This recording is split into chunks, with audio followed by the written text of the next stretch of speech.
across the UK, on DAB+, on YouTube, on your mobile, and on your side. This is Talk.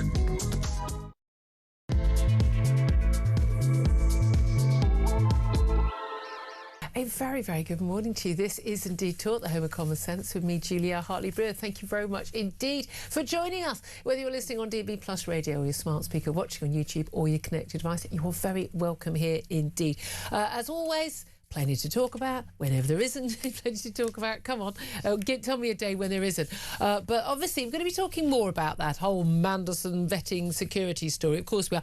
But not only that, no doubt that is going to be a big issue at PMQs today at midday. We'll be taking that live, of course. But Keir Starmer has now been accused of creating a toxic culture by his own Labour MPs after the latest revelations yesterday from the sacked Foreign Office Chief Sir Ollie Robbins, giving evidence saying he was under constant pressure to approve Peter Mandelson's appointment as ambassador, which has turned out to be a huge national security risk. Talking about national security, we're going to also be talking about Donald Trump extending a ceasefire with Iran after peace talks, well, an attempt at having peace talks collapsed yesterday.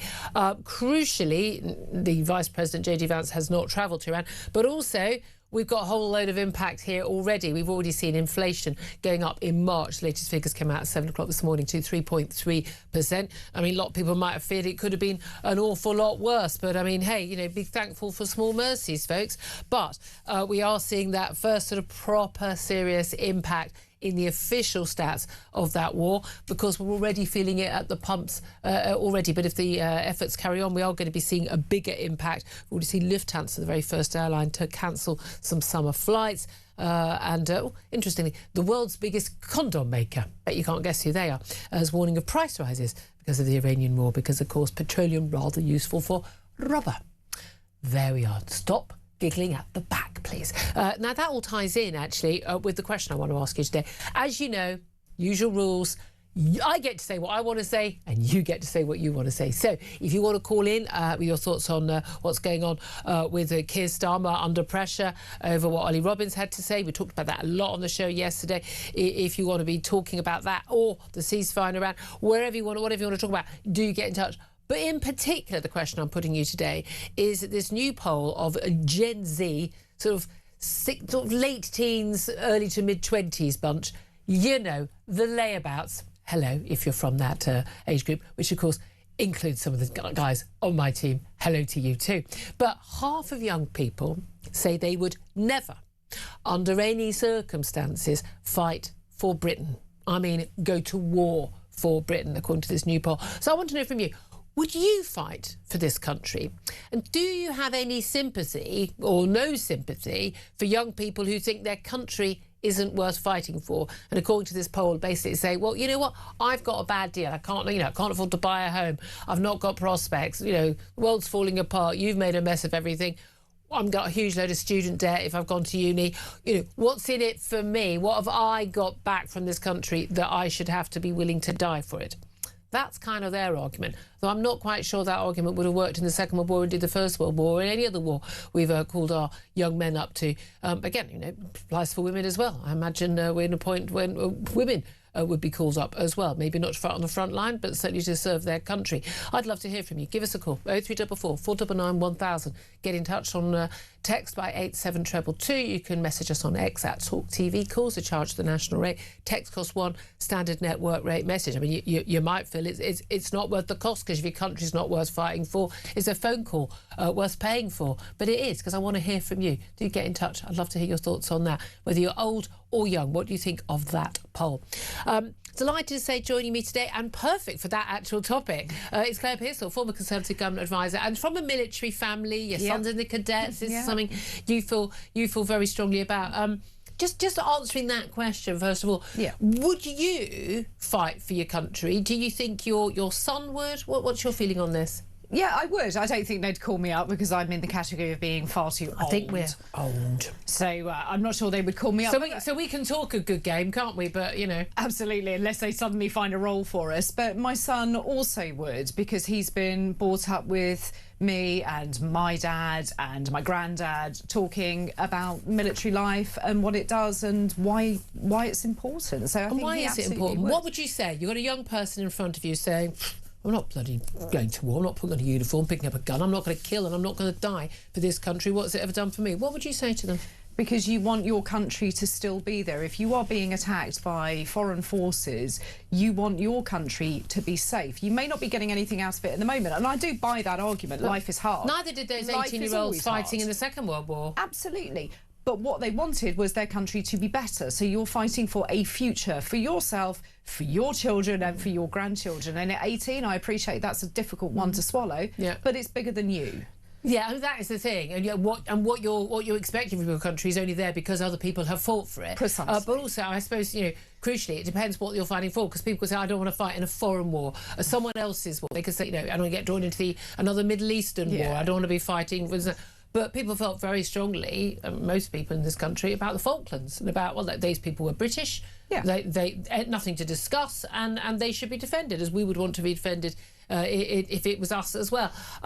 But again, if it was an invasion of our territory, that's a different matter for a lot of people. And I think it is, and a lot of these generations will never have known conflict. Conflict has always been very far away and happening to somebody else. Even though we have a part to play as the UK, it's not anywhere near us, so they don't see it. And I think that that's the real difference these days. Do you think people would change their minds if there was a rather more obvious and imminent threat? I mean, we've had pretty much every man and his dog who's been at a senior level in defence, either as a defence chief or an expert in it or a defence secretary in the last few years, has basically said, my goodness me, we've had them all on this show saying, we're not spending enough on defence. We are already at war. We're in a sort of grey war right now with the likes of Russia and Iran and China, and anyone who thinks we're not is living in cloud cuckoo land, which is why we need to be spending more on defence and recruiting more people. The Finnish get that. The Finns have got what, population of 5 million? They've got 250,000 reservists, fully trained, ready to go. Pick up your gun, off you go. Go to the borders and start fighting. The Poles have got it. Germany's now inquiring young men of fighting age to notify if they're leaving the country for more than just a short holiday, because you might face conscription, as people have done in Ukraine. That actually, other countries are waking up to this. We may be the last to wake up to this. Exactly, but I think that young people also need to understand it's not just picking up a gun and fighting on the front line. There are many other ways in the medical corps, in catering, in tech, especially in tech these days, with drone technology being what it is. And actually, young people, way better at tech, as we know. They sit there on phones and devices. Those kind of roles are available. Love to hear your thoughts. I say that phone lines are just going crazy right now. Your thoughts on this? 0344 499 1000 is number to call. Call them on anything else you want. I took a punt. You might want a little bit of a break from the Mandelson affair, but you don't get one right now, because I do want to talk about that with Claire Pissell. Keir Starmer's under a lot of pressure. That evidence from Ollie Robbins yesterday, the sacked chief of the Foreign Office as civil servants. I have to say, when people say it was going to be box office, I wasn't convinced it would be. I think often these people can get dull questions and a rather boring grey man answering questions, but actually it was box office in terms of the stuff that he was revealing, which has now been described as a toxic culture of bullying by even Labour MPs in the media today. Lots of things came out of it, particularly basically the idea that either the Cabinet Office or Number 10 really could care less whether or not Peter Mandelson was vetted or not. There was massive pressure on him. Also massive pressure on his predecessor, Sir Philip Barton, who we understand now is going to be called before the Foreign Affairs Select Committee. He, very interesting in terms of timing, resigned in November 2024. Which was when it had already been decided that Peter Mandelson was going to be the ambassador to the US, because Donald Trump had already been elected at the beginning of November. He was due to stay on for about another 8 months. Went early. There was a conversation yesterday, and we played the clip that's doing the rounds on the media, about a report that he was asked about, that Sir Philip Barton, the previously in the job that Ollie Robbins was doing, had been told by the Cabinet Office to just Downing Street, just effing approve him. But they did actually use the actual word. Lots of questions about whether or not the previous Foreign Office chief had been forced out, because he basically refused to comply and went, no, he needs to be vetted. That's the rule, which, by the way, was the rule, because we know that, because there's a written document from Sir Simon Case, the former Cabinet Secretary, 2 back, by the way. That's how many I mean, Keir Starmer gets... I'm just going to throw paper. He gets through stuff like I get through pieces of paper on this show. This man cannot keep a member of staff for love or money, whether they're civil servants or political appointees. Does look very, very questionable. Bearing in mind, you give evidence to a committee like that, it is quasi-judicial. Yeah. You are required to tell the truth. The other stuff that came out, of course, that... weirdly, Scotland Robbins had made this decision. He believed it was the rules that he would not tell literally nobody at all, and no one at all, that the vetting had been. Well, he claimed he'd been borderline, that Mandelson had been borderline, according to the security vetting people. In fact, the committee has been given evidence showing that categorically he was failed. Utterly bizarre that these decisions were made with no one having full information, no one else being told. He still claims he was playing by the rules. But other things that have come out, the fact that Number 10 had asked for Matthew Doyle, who'd then been a director of communications at Number 10, and not a very good one, that he should get an ambassador job, but extraordinarily had said, don't tell David Lammy, the then Foreign Secretary. I mean, jobs for the boys... secrecy, bullying, I mean, a lackadaisical attitude towards national security. None of this looks good. And the Prime Minister is facing yet another set of questions at PMQs at midday. Yes, and this is the government that was meant to come in and be the grown-ups, and everything was going to be transparent. Integrity, honesty. Yeah, honesty, and here calm, we are. Quiet. Oh, no chaos. Look at it. From day one, it's been chaos. The entire first summer was chaos with Lord Alley. In the Tories, are you a little bit peeved that they've managed to outdo you on that? Because you were really good at that stuff. We took our time. We decided... This is true, you did actually. You took a while to warm up. We took a while to warm up. This lot have come in, hit the ground running on this. Straight off, we're going to be rubbish. Yeah, and I think a lot of us were predicting that they would be rubbish, and of course we would say that in opposition, but I don't think anybody foresaw how bad this was going to be. I knew they'd be terrible, and I still thought the Tories need to be punished for failing. I'm sorry, them's the rules. You can't just be not as bad as the alternative. And that's the same reason why I still think Keir Starmer should go. And people go, oh, be careful what you wish for. Well, yeah, absolutely. But we ain't going to get, you know, a Tory or a Reform or a coalition or anything government. There ain't going to be an election. No way in the world a bunch of Labour MPs looking at the polls right now are going to be voting to basically call the general election. It's not going to happen. No. In which case, you're stuck with whoever the lunatics, the Labour Party membership are going to elect. Bearing in mind, they elected Keir Starmer because they thought he was a lefty. He may have thought he was a lefty then. He doesn't know what he thinks about anything because he's just an empty vessel, as we know, an empty vessel in a donated £5,000 suit. But there's a lot of talk about, you know, they're simply not ready to oust him yet. He's just, I mean, one of the phrases used by an MP about him, you know, he is a dead man walking, which is what I've been saying for ages. One MP said to a newspaper, how long can this zombie administration continue? It's over for him. He can't come back for this. Someone needs to put an arm around him and say, it's over. Yes. But no one wants to do that yet. Why? Because they're careful. Who would get it? Angela Rayner, Ed Miliband.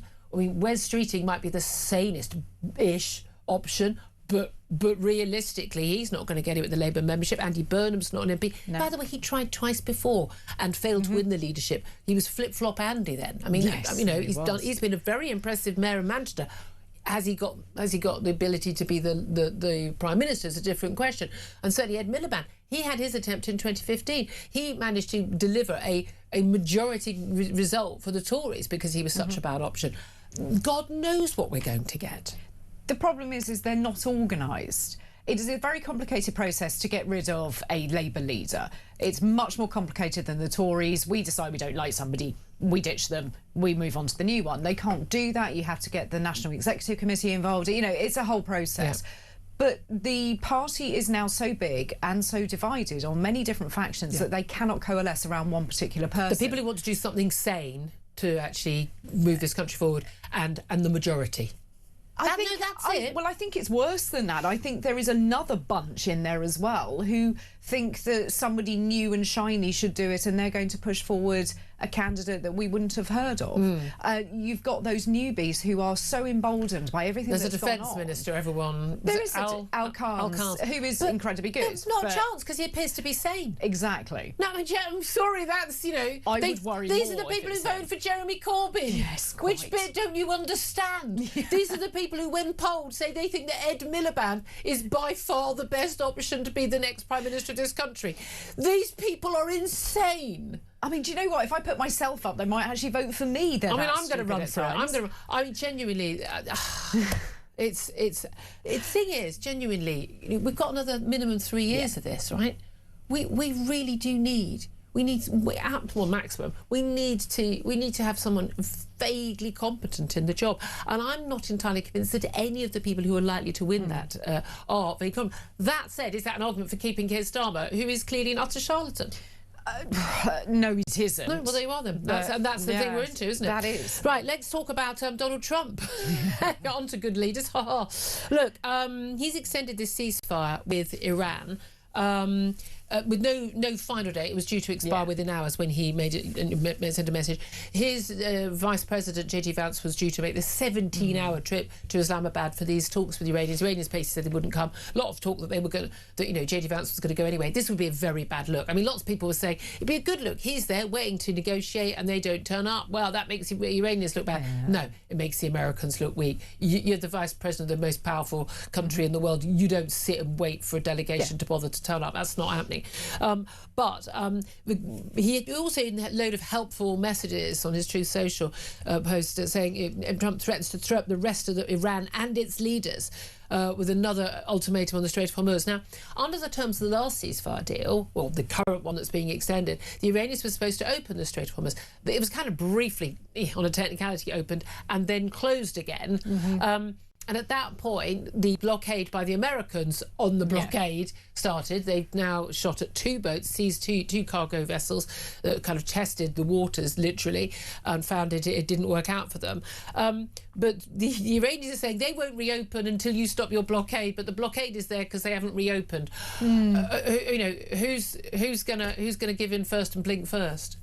I think whoever the Chinese get to, because I do think that there are other powers in this. We all know that the Chinese will have a large say in it, and don't put it past Erdogan of Turkey also to put pressure on this situation to get this reopened. I mean, I can't keep up from moment to moment, whether it's open, whether it's closed. I think a lot of people have tuned out from it, actually. It's constantly, a lot of the media, it's just constantly, but it's basically just a to and fro and a to and fro and what's been said, and people are kind of waiting, give me something substantive. And that's what we're not getting. And I'm pleased the ceasefire is extended. Nobody wants to see war kicking off once again. But now we don't have a deadline.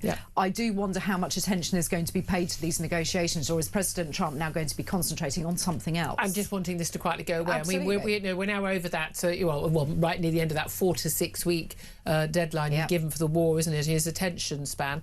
But again, there are genuine concerns. He's still got all those Marines out there. Still talk about seizing Karg Island, which is further up in the north, sort of further up from the Strait. But here's the worry here. There's no doubt at all, if they go to seize that the retaliation from Iran, not just in terms of the deaths of the number of Marines, seizing land, been listening to a lot of military experts on this. I don't claim to be a military expert, but I listen to a lot of what of them are saying, that seizing territory, seizing land like that, even if it's just a small bit of territory, basically where 90% of Iran's oil is exported from, that is incredibly hard, and it's incredibly intensive, incredibly dangerous, and there's going to be a lot of lives lost. Now, is that worth it? And the retaliation likely from Iran will be attacks on the oil production facilities, not just on electricity, but oil production and gas production facilities of many of the Gulf states, and possibly even water desalination plants. And then you're into a completely different territory. And then we are in a massively escalated situation. And I hope that they have war-gamed things like this, because what worries me is that they didn't war-game the Strait of Hormuz. Exactly, and that's what worries me. So it's all very big statements to say we're going to take this small island that I actually hadn't heard of ahead of this. No one normal had heard of it. And it isn't very big, but it is very strategic and it is very important to the Iranians, so they're not going to let it go quietly. I always find the very useful thing about these conflicts and diplomatic issues is one gets to learn a lot of geography. Yes. Know so much more about Ukraine now, so much more about the Straits of Hormuz and Middle East and indeed islands in the Indian Ocean. Thank you to Chagos. I'm just saying, most people are not sitting there going, oh, I know all of this stuff. I know the experts are, but we're not. Now, let's talk just briefly also about inflation, because inflation has jumped. The ONS said that the consumer price index rose to 3.3 percentage points in March, so that was after this conflict had started, up from 3% in January and February. Now, that's going to be a worry. Could have been worse. Lots of fears that it will get worse, because at the end of the day, a lot of the stuff that we've been buying that has been getting more expensive, like the petrol, the gas, the airline fuel, and actually that stuff had already left the Strait of Hormuz before it was blockaded. What we haven't got to, well, we're about to get to, is the stuff that should have been arriving on our shores and other countries' shores. That's the stuff that is still stuck there in the Strait, unable to get out. And that's when it's really, the proverbial is going to hit the fan.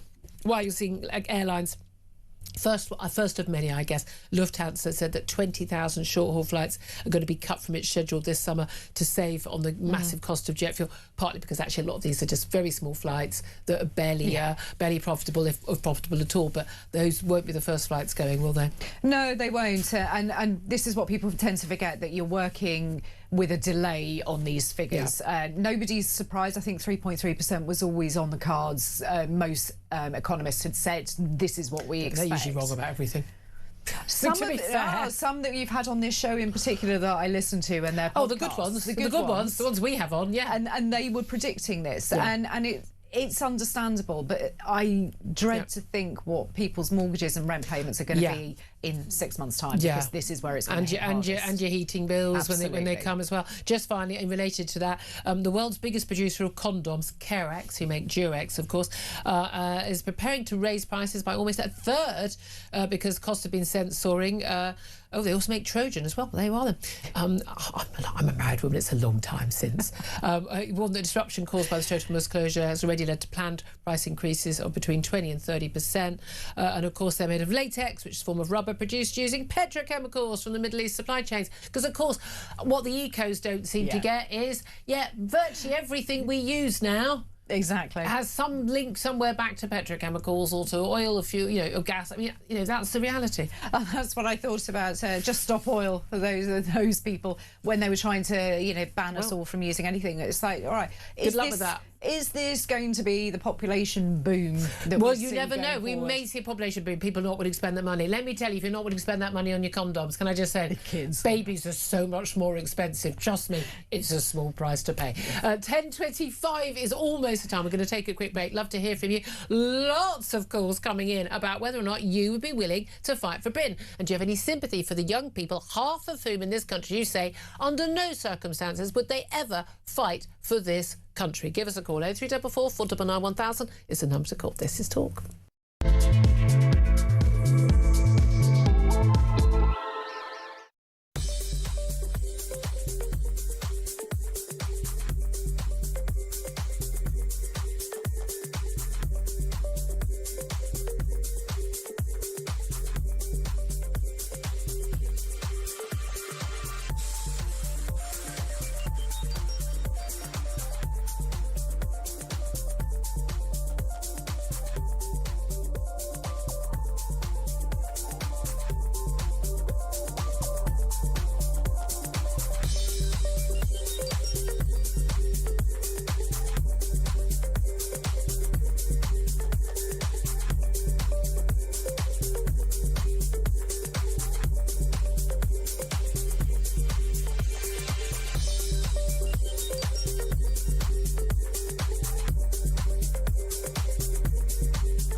I hope I wouldn't have used that. Well, certainly I don't remember trying to get any job for my mates. Can you get a job? Can you help get a job for ex's mates? But don't tell the Foreign Secretary. I don't think it's completely surprising that the Prime Minister would be so sensitive about the way in which he was dealing with a member of his senior team, and particularly a Director of Communications who's in minute-by-minute contact with the media, that he would want that kept to a very, very tight group of people at the time. Across the UK, on DAB+, on YouTube, on your mobile, and on your side. This is Talk. This is Talk. I'm Julia Hartley-Brewer. Let's get straight to your calls. 0344 499 1000. It's a number for you to get in touch on any of the topics you want to talk about, but in particular asking you about this survey showing that half of young people in this country would never fight for Britain. This is Gen Z. I hate this Gen nonsense, but this is people aged 16 to 29 right now. 2,000 were asked, basically, would you fight? And they said under no circumstances. 50% would fight, and only 38% said they would do so under some circumstances. The rest didn't know because they're Gen Z. Don't know. Let's go to Jonathan, who's in Staffordshire. Hello, Jonathan. What do you make of this poll? Well, I don't really blame them, to be honest with you, because, I mean, I served in the British Army, but that was in 1982, and the country was it was a different place then. A lot more pride. The government, we had Margaret Thatcher, who was in control, who was running the ship. Did you fight in the Falklands? No, I didn't. Yeah. I was just after the Falklands. Yeah. I was November '82, and I was just but I had friends that fought there, and some of them now are not here, and they turn over in the graves if they're in the state of this country. Yeah. I've got uncles that was D-Day landings. My father was in. The country's a disgrace. You know, we're a laughing stock, I think, of the world. You know. So you think it's not worth fighting? Isn't that an argument? So I would argue that is an argument to fight for us to try and make us a better country. Because one of the reasons people say, like, you know, we've got massive uncontrolled immigration, people want to come here. Yep. We've lost out on lots of things. We've got lots of issues with our politicians. But I think that's because people haven't been willing to fight and to stand up and to defend our country and its values. Isn't that what we need to do? Well, you could say that, but you could also say, well, wouldn't the fighting start with our politicians and the media? Because they're not on the side of the country. Yeah. Well, I've got to be honest with you. That's what I try and do most days. And I genuinely, I've actually had big rows with my dad, who used to be like right old sort of lefty, sort of fight for freedom of speech. And I'm always like, what about my daughter? I've got nephews who is young as 6 months and 5 years old. I want them to have the same freedoms that I had growing up, which I don't see even my teenager having right now. No, I agree. I know where you're coming from, but there's people that are in the special forces now that are trying to be prosecuted. Yeah. There's the SAS soldiers who are just going, we're done. It's not, I'm not willing to go and fight because I'm going to be prosecuted for war crimes just for doing my job.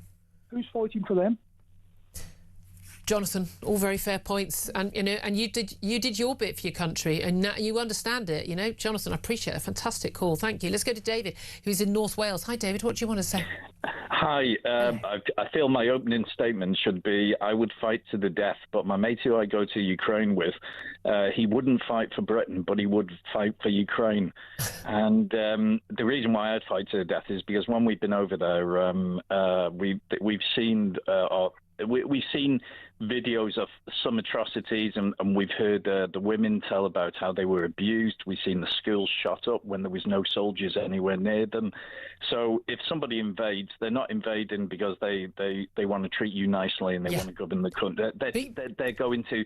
My mate, the reason why he wouldn't fight for this country, he comes from a mining town up north, and he said consistently... they've just destroyed the place, and he's got a problem now with immigration because he said immigration now is taking over the place and they're better treated. So he feels that when he's in Ukraine, the Ukrainians are really patriotic and they're so appreciative to British people. So he feels that he would rather fight for Ukraine than Britain, which I sympathise with. But it's just that I've seen the some of the videos that the lads on the front line send me from Ukraine. Have you been out? So you've not been out fighting in Ukraine, but you've been out to Ukraine. We've done extractions. I'm long in the tooth now. I'm sort of okay, sort of doing things which don't require you to do a lot of running. I'm 64 right, now. so what have you been out there doing? Delivering aid? You said extractions, just getting... Well, no, we started off doing It's all sounding a bit shifty now, isn't it? Well, we started off doing aid, and we've done everything from we've helped shift ammunition, we've shifted injured. But you were saying, but you've been in the war zone, you've put yourself certainly at some level at risk, but you're saying, we've been shot and you're talking about what your mate would do, and he's been on the front line. But would you fight for Britain?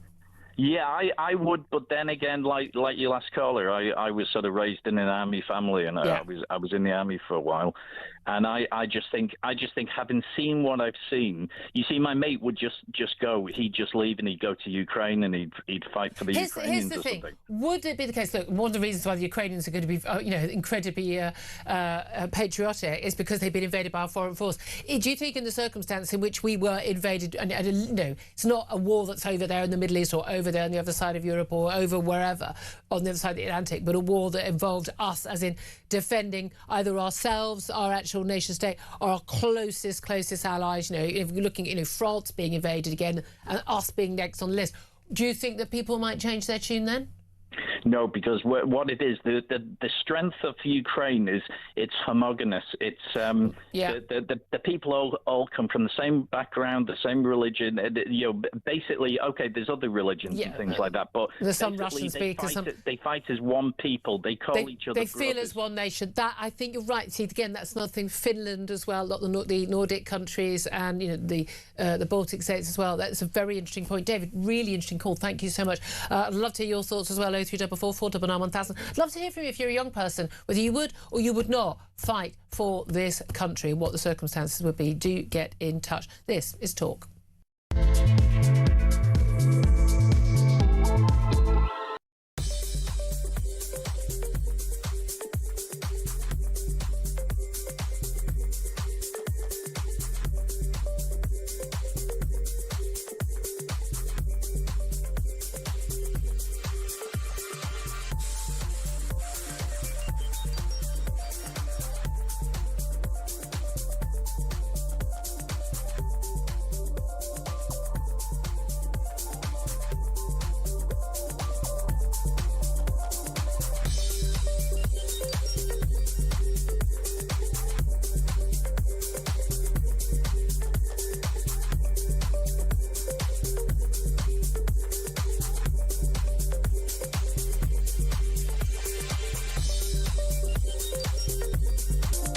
Across the UK, on DAB+, on YouTube, on your mobile, and on your side.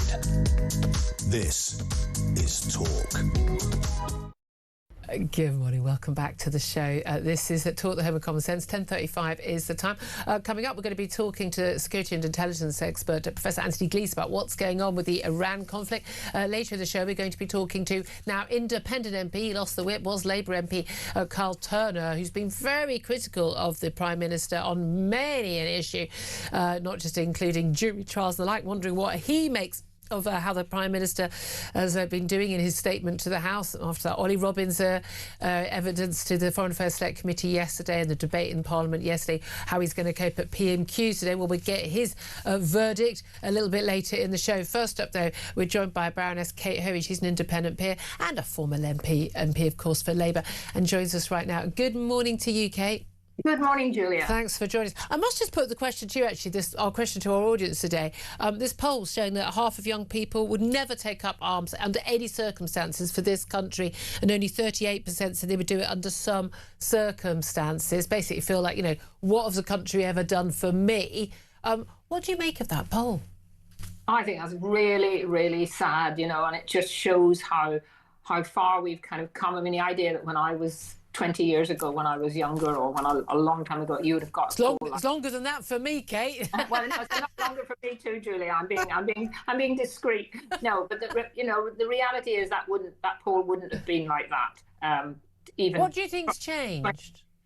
Well, I think our whole country's changing. I mean, we don't seem to have a government now, and I don't think we had a government in the previous government who actually really felt pro-British, that our country comes first.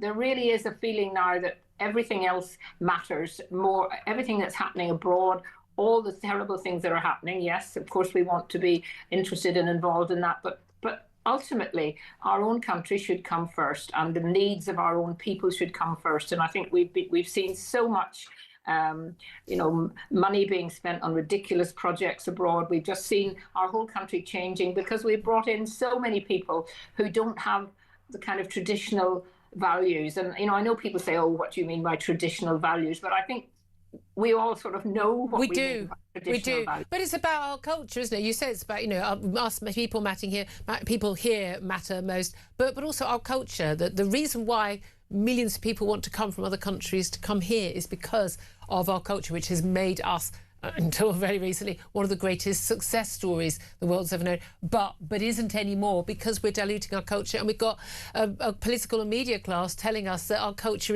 it's no different to any others. It's not superior. Other cultures, may indeed be better, and it's nothing to defend it. It's probably a bit racist to say it's better, which of course it isn't. The reason why we're not going en masse to a lot of these other countries is because they're basket cases, because they don't have our culture.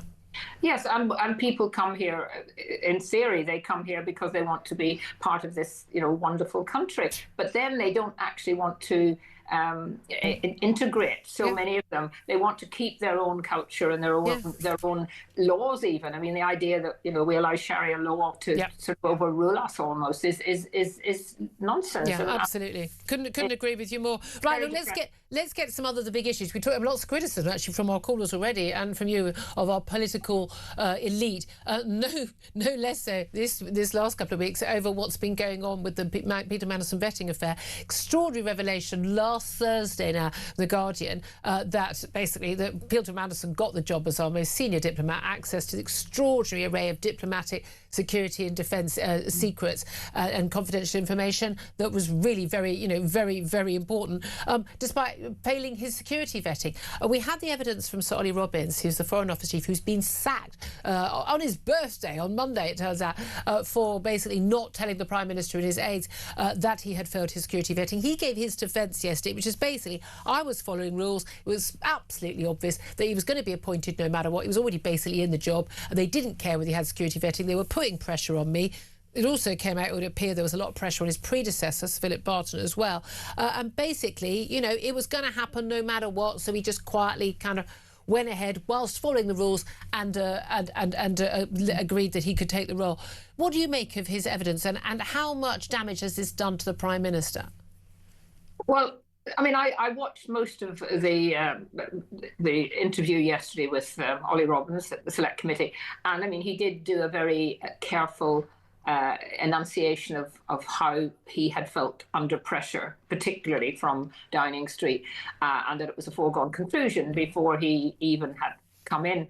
I mean, I personally still think that, if there was a red flag, which is, we know he wasn't rejected, but there was a red flag as such, then I genuinely still don't understand why the Permanent Secretary, no matter what the conventions were, couldn't have said to somebody somewhere. Well, his own boss, the Cabinet Secretary. It is utterly perplexing. But even also, when the Cabinet Secretary, the current one, new one, when she found out, she then contacted a whole load of government lawyers to find out whether she could tell the Prime Minister. It's like, sorry, whether you like him or not, he's the democratically elected leader of the government.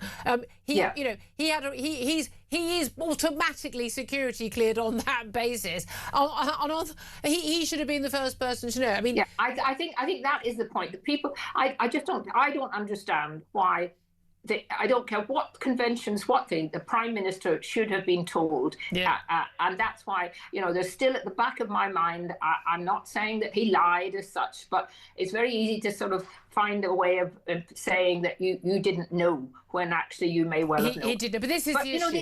The other thing, Julia, is, what is the point as I've said, what is the point of having security clearance and having all these people doing this if then it's ignored? Yeah, I mean, it's absolutely ridiculous. But the key thing is the Prime Minister said repeatedly, if he'd known then what he knows now, as we said last September when Mandelson was sacked, he would not have appointed him. Except we know for a fact he did know then. Forget the security vetting. He probably just didn't. He deliberately, and down number 10, deliberately didn't want to know the answer. Robbins knew they didn't want to know the answer, and everything was done on a wink. We know how things work in those upper echelons. Ollie Robbins was eager to please, do the master's bidding. We know he was eager to please. He was the bad carrier for Theresa May, undermining a democratic vote for Brexit. So I mean, I'm sorry. I didn't want to raise that, but yes, you're absolutely right. He's got form. Right. He's got form. I'm sorry.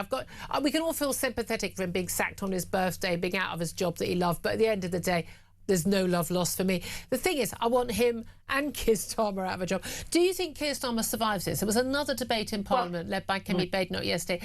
PMQs today. He's been on the ropes about this day in, day out now. Well, I think that is the real problem. When you see the newspaper headlines for day after day after day, and with no sign of this going away, then that really does send up red signals. And Labour backbenchers. I mean, I've still got some friends in the backbenchers. I hope so.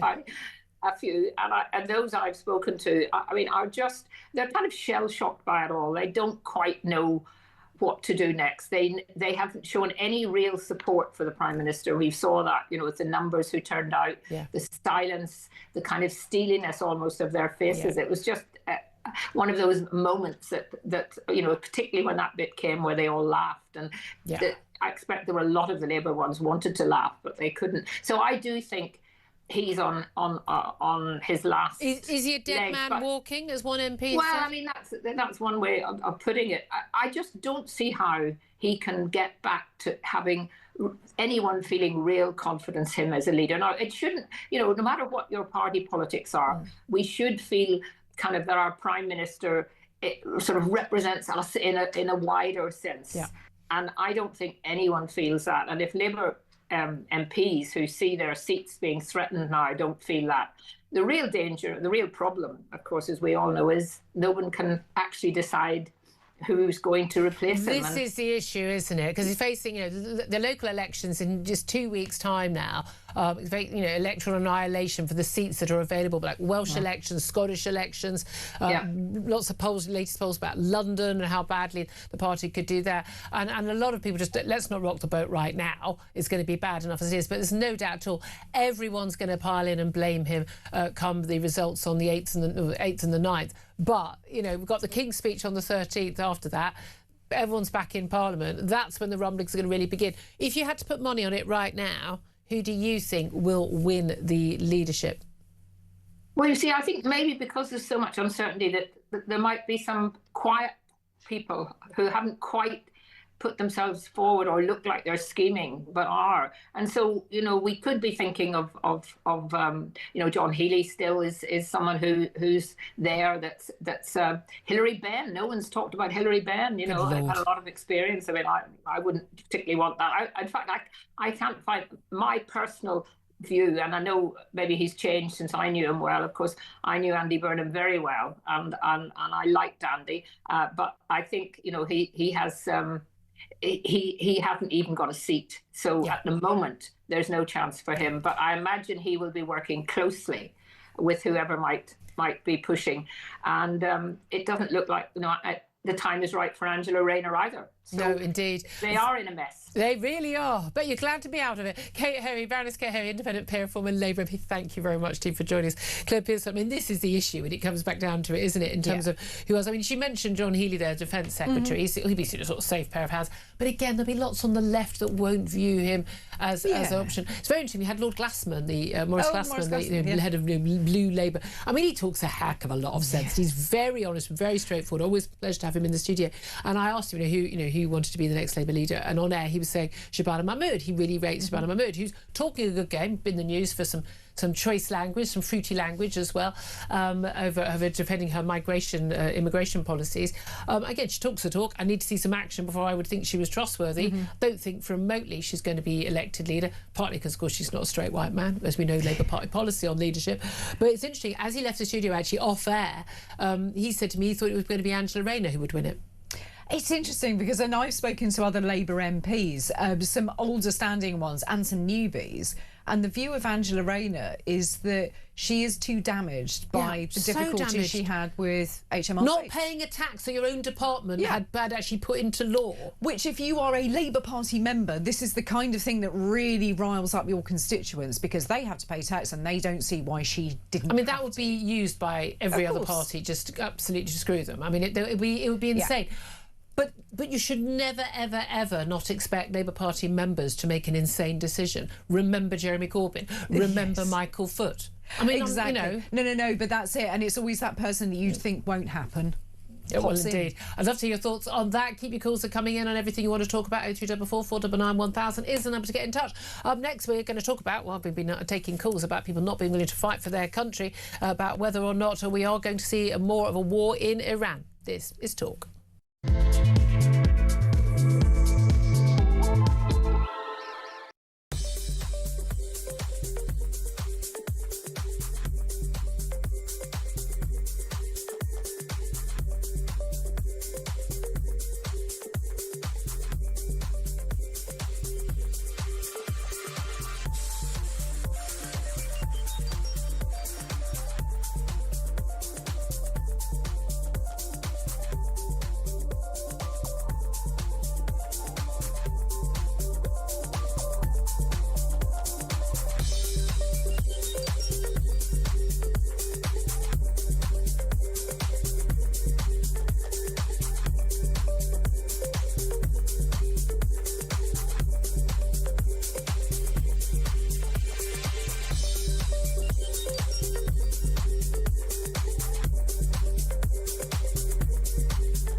I hope I wouldn't have used that. Well, certainly I don't remember trying to get any job for my mates. Can you get a job? Can you help get a job for ex's mates? But don't tell the Foreign Secretary. I don't think it's completely surprising that the Prime Minister would be so sensitive about the way in which he was dealing with a member of his senior team, and particularly a director of communications who's in minute-by-minute contact with the media, that he would want that kept to a very, very tight group of people at the time. Across the UK, on DAB+, on YouTube, on your mobile, and on your side. This is Talk. This is Talk. I'm Julia Hartley-Brewer. Let's talk about what's going on in the Middle East right now. Professor Anthony Gleeson, security and intelligence expert. A very good morning to you. Good morning, Julia. Well, we were expecting that 2-week ceasefire between the US and Iran to basically end overnight, but it has been extended without an end date so far. But talks expected in Islamabad between an Iranian delegation and a US delegation led by the J.D. Vance, the US Vice President, they are not taking place. J.D. Vance still in Washington. What is the latest? Where are we? In chaos. Fair enough. That's a fair analysis. In total chaos, thanks to the deranged president in the United States of America. I mean, his policy has been chaotic, I'm afraid. From the word go, he was seduced by Prime Minister Netanyahu into an attack on the grounds that within a few days, all Iran's leadership would be out, whether political or the Revolutionary Guard, they'd all be destroyed, and the Iranian people would rise up to get rid of the regime of the Ayatollahs, and Trump and Israel would have a huge victory to their credit. Look, I don't think it's impossible that Donald Trump was convinced by Netanyahu. However, Netanyahu knew that wasn't going to happen. The Pentagon knew that wasn't going to happen. The president's advisors and aides knew that wasn't going to happen. The Secretary of State, Marco Rubio, knew that wasn't going to happen. That wouldn't have happened. It wouldn't have, and it hasn't happened. No, but they wouldn't have gone to war necessarily thinking that was what was going to happen. It's not deranged to want to remove the Ayatollah and his top elite. It wasn't deranged to try and stop them developing more enriched uranium to develop nuclear weapons. I mean, those are all worthwhile aims, are they not? They're worthwhile aims, Julia, but not using military force. How else do you do it? Well, through the way it was being done. Well, it wasn't being done. No, but it wasn't. That's a load of nonsense. They've been lying. I know this is going to come as a shock to you. Islamist fundamentalist lunatics sometimes don't tell all of the truth. We know they've been saying, oh, no, we're not. They've got 60% enriched uranium. They've got enough for 11 nuclear weapons by all accounts. We know they've been doing that while they've been funding terrorist wars around the Middle East. So, I mean, how can you negotiate with these people? Because we were negotiating. What the Islamists in Iran want more than anything is to carry on running Iran. That is their basic wish. And the only way you could get rid of them was with a ground war, with American boots on the ground, and there was no way that was going to happen. Yeah. So you needed to find another way of getting rid of these people. Yes, they are the bad side of evil. Please don't let's forget that. You know, they hang gays on cranes, they rape women in prisons, a matter of course. And now the brave people in Iran are being subject to a rule of terror by a revolutionary guard whose position of power has increased as a result of the war, not declined. Well, this is it. Has it, though? Because there's a lot of talk about we're not sure, and a lot of talk about how, well, you know, think about when you get regime collapse, and I completely accept your point. Actually, I don't think there's any example of a regime collapsing without ground troops being involved, and even when they do, how successful that turns out to be. You know, look at Iraq and elsewhere. It was successful in Germany and Italy and Japan, so it has worked. Okay, but at great cost. And a lot of time. Not the 4 to 6 weeks that Donald Trump's attention span is. Absolutely, okay. We're in agreement there. But you know, a lot of experts in this field, like yourself, are saying, look, the thing is, you know, regimes never look like they're about to collapse until they suddenly do. Well, there's no sign. Okay. And indeed, what's happening, the chaos that President Trump, in my opinion, has sowed in the Middle East that affects us here in the Gulf, in the Asia Pacific, but also here in the UK. That chaos is seen in where we are right now. Who effectively, in psychological and propaganda terms, is winning this ridiculous war? It's Iran. Trump is dealing with people. They are fanatical Islamists. If you take away their bombs, they will fight with knives. If you take away their buildings, they will fight from caves. Yeah. It's not a war you can end unless you do boots on the ground, and that's ruled out by the Republic. So let me just finish the point, if I may, which is what we had before the attack started in February was at least negotiations, and the Strait of Hormuz was open to international shipping. What have we got now? The strait is closed. Okay, I don't believe the negotiations were meaningful in any sense at all. We know that Iran constantly lying, and it's absolutely a huge strategic error for them not to have secured the strait, such as they would be able to, given in the era of drones. But hasn't Iran's behaviour since the attack, hasn't the bombing of their Gulf allies who've got nothing to do with this, threats to, I mean, similar from the American president to Iran, but, you know, desalination plants, electricity plants, oil and gas production, the closure of the Strait of Hormuz, has that not categorically made it clear just how big a threat they are and why they absolutely need to be prevented from getting a nuclear missile? But again, Trump told us he had prevented that last year. Yeah. So he said he'd taken care of all these uranium. Yes. People like me were a bit sceptical about that. But one thing's for sure, Julia, if Iran had nuclear weapons, it would have used them by now, because they're fanatics and they haven't used them. Therefore, that wasn't really a threat. And this is going to end with some kind of compromise, because despite his language, and forgive me again, I think it's deranged to say to the Iranians and the world, open those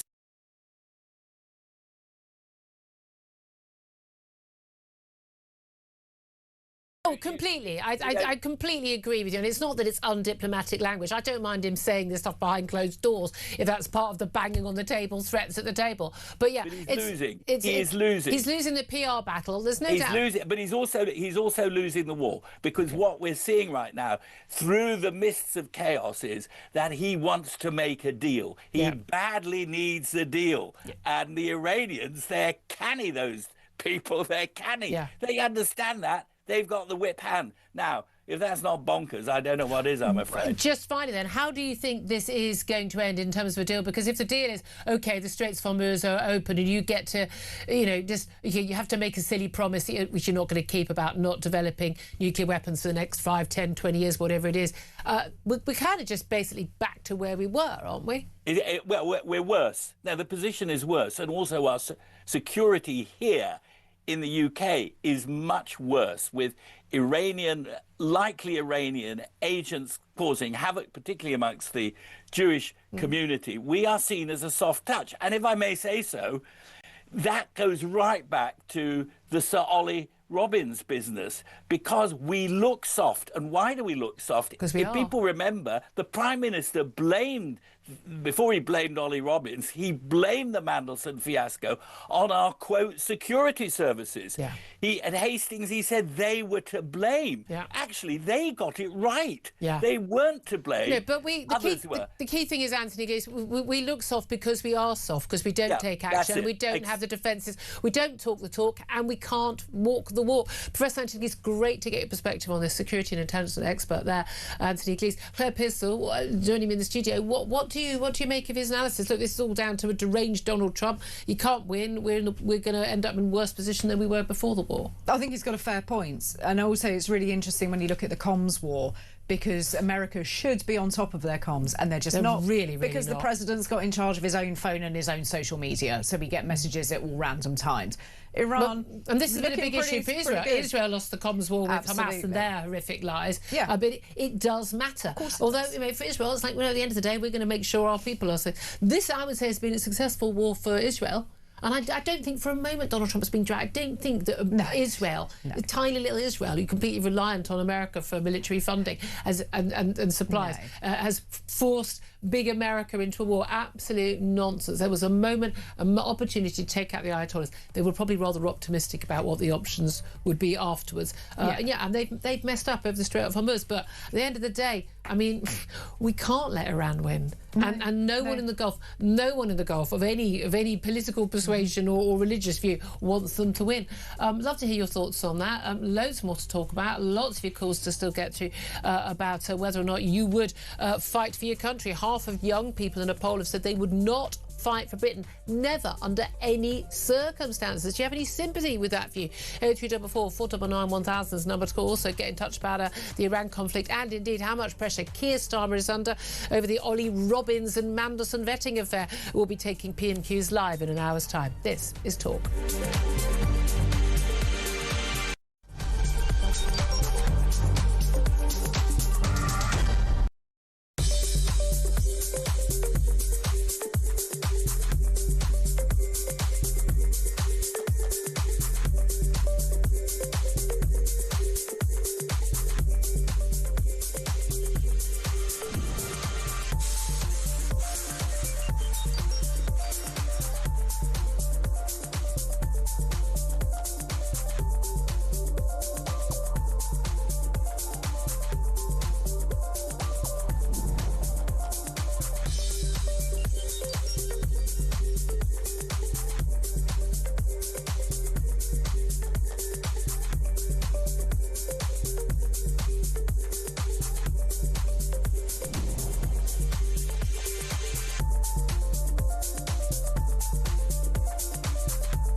across the UK, on DAB+, on YouTube, on your mobile, and on your side.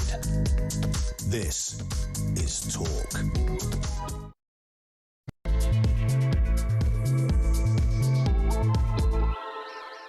A very good morning. Welcome back to the show. It's fast approaching 3 minutes past 11 o'clock. This is Talk, the home of common sense, with me, Julia Hartley-Brewer. And whether you're listening on DAB+ radio, or your smart speaker, watching on YouTube, or your connected device, thank you so much for your company. Big thanks also to Claire Pissell, former Conservative Government Advisor, who is joining me in the studio as well. Thank you to you. If you do miss anything from the show, go to my YouTube page, The Julia Hartley-Brewer Show. Hit subscribe. You never have to miss a thing. Coming up in this hour, we'll be talking more about the toxic culture, as one Labour MP has called it, that Keir Starmer is creating after the latest Mandelson vetting scandal revelations. Latest from Ollie Robbins, the former ousted, sacked chief in the Foreign Office. His evidence yesterday. We had a debate in the Commons yesterday, and we've now got PMQs midday today. So goodness me, what more is going to come out, and how much pressure is the Prime Minister under? One Labour MP saying simply he's a dead man walking, and he said someone needs to put an arm around him and say it's over. But who's going to do that? Also going to be talking more about that new poll that shows that half of young people would never, under any circumstances, fight for Britain. Only 38% would in some circumstances. Why? Well, they say, frankly, you know, they don't feel they're getting anything out of this country. They don't feel the country's done anything for them. I'm not entirely sure the 18-year-olds who were fighting in the Second World War had much done for them either. Rather less, I would have thought, but there we are. That's the question I'm putting to you today, though. Of course, you can make a call and have your say on any of the topics we're talking about, but would you fight for Britain? Do you have any sympathy for the young people who think that their country isn't worth fighting for? Interesting to have some calls already from men who've fought for this country who go, no, I wouldn't fight for it now. Give us a call, 0344 499 1000. Text the word TALK in your message to 87222. Get in touch with us on X at Talk TV. Calls are charged at the national rate. All together now. Text costs £1, standard network rate. Message and breathe. Claire Pissell, we talked about that quite extensively in the last hour, but interesting to have quite a few callers saying, look, I don't think I would fight for my country. Quite a few messages from people as well. And Kate Hoey, the former Labour MP, now Baroness, said, she said it was sad that so many young people didn't feel that their country was worth fighting for. I absolutely do feel it's worth fighting for. And I've told this story before now, and I remember when they were basically, first of all, opening Britain up to Ukrainian refugees, the women and their children. And in fact, one of the people who rents a flat in my building brought in a woman and her young son to the building and they stayed for 6 months. I thought it was a really nice gesture from an awful lot of people, to open their homes. And but it was to women and children. And I said, gosh, what would we do if our daughter was younger? We're sitting at the dinner table, and I said, because actually she was mid-teens then. I would want to stay and fight like with your dad, but obviously I wouldn't want you to lose two parents, and I'd need to be with you to keep you safe. And she said, I'd want to stay and fight. And I remember thinking, I've brought you up right. Right. Because actually you should want to fight for your country. But a lot of people feel, and not just young people, this is a horrible thing, Generation Z, Gen Z, they're so busy right now texting, they haven't got time to write generation out properly. Gen Z, 16 to 29-year-olds, they don't think we've got a country worth defending. And it's not all of them, and that has to be said. So, my son is one of those who absolutely would. But Thank God for him. And so would a lot of his friends. It is quite interesting. I think it depends on your background for a lot of it. But also, have you been aware of terrorist attacks? And the reason I say that is because, do you remember when we had the Westminster Bridge attack, which wasn't all that long ago? People come together. I was stuck in the House of Commons. I was locked down in there. When I came out, you were talking to people on the train, you were talking to people on the tube, people were I remember after 7/7 as well. Exactly. And people come together because they do care, because they have seen it affect their country. The same with the Manchester Arena bombing and things like that. But people coming together to sing Kumbaya and say, look back in anger, that doesn't work for me. It's not just that. Let's round up the people who are doing this to us and let's pick up guns if necessary. And I'm sorry, that's my stance on it. But I do think that those people actually, when it push comes to shove, would actually want to defend the country. The things change. I mean, and this is the thing. And when it's more immediate, and I was talking about earlier, the countries on the front line with Russia, they're really very, very aware. Yes. The Poles, even the Germans have now, if you're a man of conscription age, you ain't allowed to leave the country for over 3 months. You need to be available for conscription. The reserve army that the Finns have is, 250,000 people. I mean, huge. I mean, and they're armed. I mean, they are armed. And in Switzerland, every household is required to have a gun. God, seriously, there are lots of other countries, they take a very different attitude. We've not been invaded since, 1066? Precisely. We're not used to it. One of the reasons why we have been such a successful and proud nation state is we've developed our own culture. We've not been invaded by other forces for so much of, the last millennia. We actually... we've developed, and the rights and the freedoms and the values that we have and the culture we have is from us. And all these, you'll get some idiot going, St George. Tomorrow, isn't it? It's George's Day, not Sunday. Sadiq Khan got a bit confused about that, didn't he? But he was from Turkey. It's like no. Just because you have a tandoori at the end of the road doesn't mean your culture isn't British. But I do think that we kind of forget the threat that we are under, and the countries who get it. So Israel. One of the things that I was blown away by when I went to Israel last September was, and especially meeting, often we'd be interviewing people, often in their own homes. Yes. It was on a holiday, we were interviewing politicians and talking to senior figures and advisors, and just getting some off the record briefings on stuff, and then their children would appear.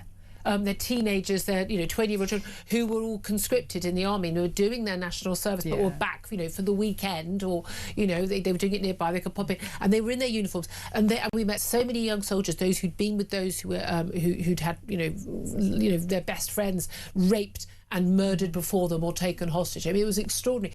Their sense of pride, their sense of devotion, their sense of duty, their sense of honour, their sense of community was off the scale. I came home and I talked about it when I came back when I was on air. You kind of want to bottle it and bring it back here. If our young people felt the same sense of pride in their country and the sense of community and duty to others, we would be so much of a happier place. We absolutely would, and I've seen it a lot with my small child's secondary school, which is a military school. Yeah. You go and speak to the kids who have small child. He's 6 foot what? 6'2". He's 6 Built like a rugby player. There you go. But the kids there who have parents who serve in the armed forces, you want to get them to talk about why it's important. And I would say that you would be well to get them on your show, because these kids are articulate, they are passionate, and they're very, very confident that they would fight. Even though they want to go off into different careers, they're not necessarily going into the forces themselves, but they absolutely would do it. They are the ones who are the future. And that's who we need to look towards to encourage other young people who perhaps don't have a link to the armed forces. Yeah, that's a very, very good point. Look, we're talking about Iran just before the top of the hour. Trump has extended the ceasefire with Iran. Anthony Glees, military expert, was basically saying to us, look, this war was basically a folly, bad decision making, pulled in by the Israelis, crazy to have done it. Do you think that is a fair analysis? I mean, you think you could say it about pretty much every war. Is always that there are sides for and against. I mean, this was never going to go well. I think that we can all see that, because you're dealing with a nation of people who aren't entirely confident at telling the truth on a frequent basis. That's so beautifully put. Trying to be tactful for once in my life. I think, the Americans didn't think forward enough about what was going to happen and the different kind of wargaming of normal conflicts. Iran aren't a trustworthy individual state as it is, and they have proxies in many other countries to mess this up. The whole situation over there is difficult. I don't think you can go in with your size 10s and expect them to bow down to you. No, I mean, I absolutely, they cannot be troops. We are not. We see what happened with Iraq, but we are looking at Iran is so much bigger. It's a population of over 90 million. It's a huge country. The terrain, just the military architecture. It would be a suicide mission. Absolutely insane.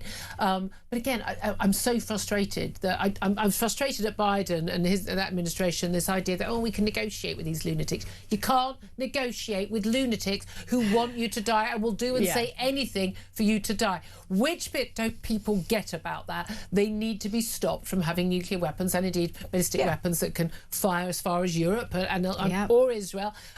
What they've been doing with Hezbollah, the Houthis, and with Hamas and funding them, I mean, it's just off the scale. They need to be stopped. And the whole of the Gulf, the Arab nations of the Gulf, they've all completely got it as well. They want them gone as well. But this is the thing: too much kowtowing, too much negotiation, too much believing nonsense, and this is where we are. But I don't think this is a solution to it. But but here's the thing: we are all living with the cost of this. The Straits of Hormuz continuing to be closed. This blockade of the blockade.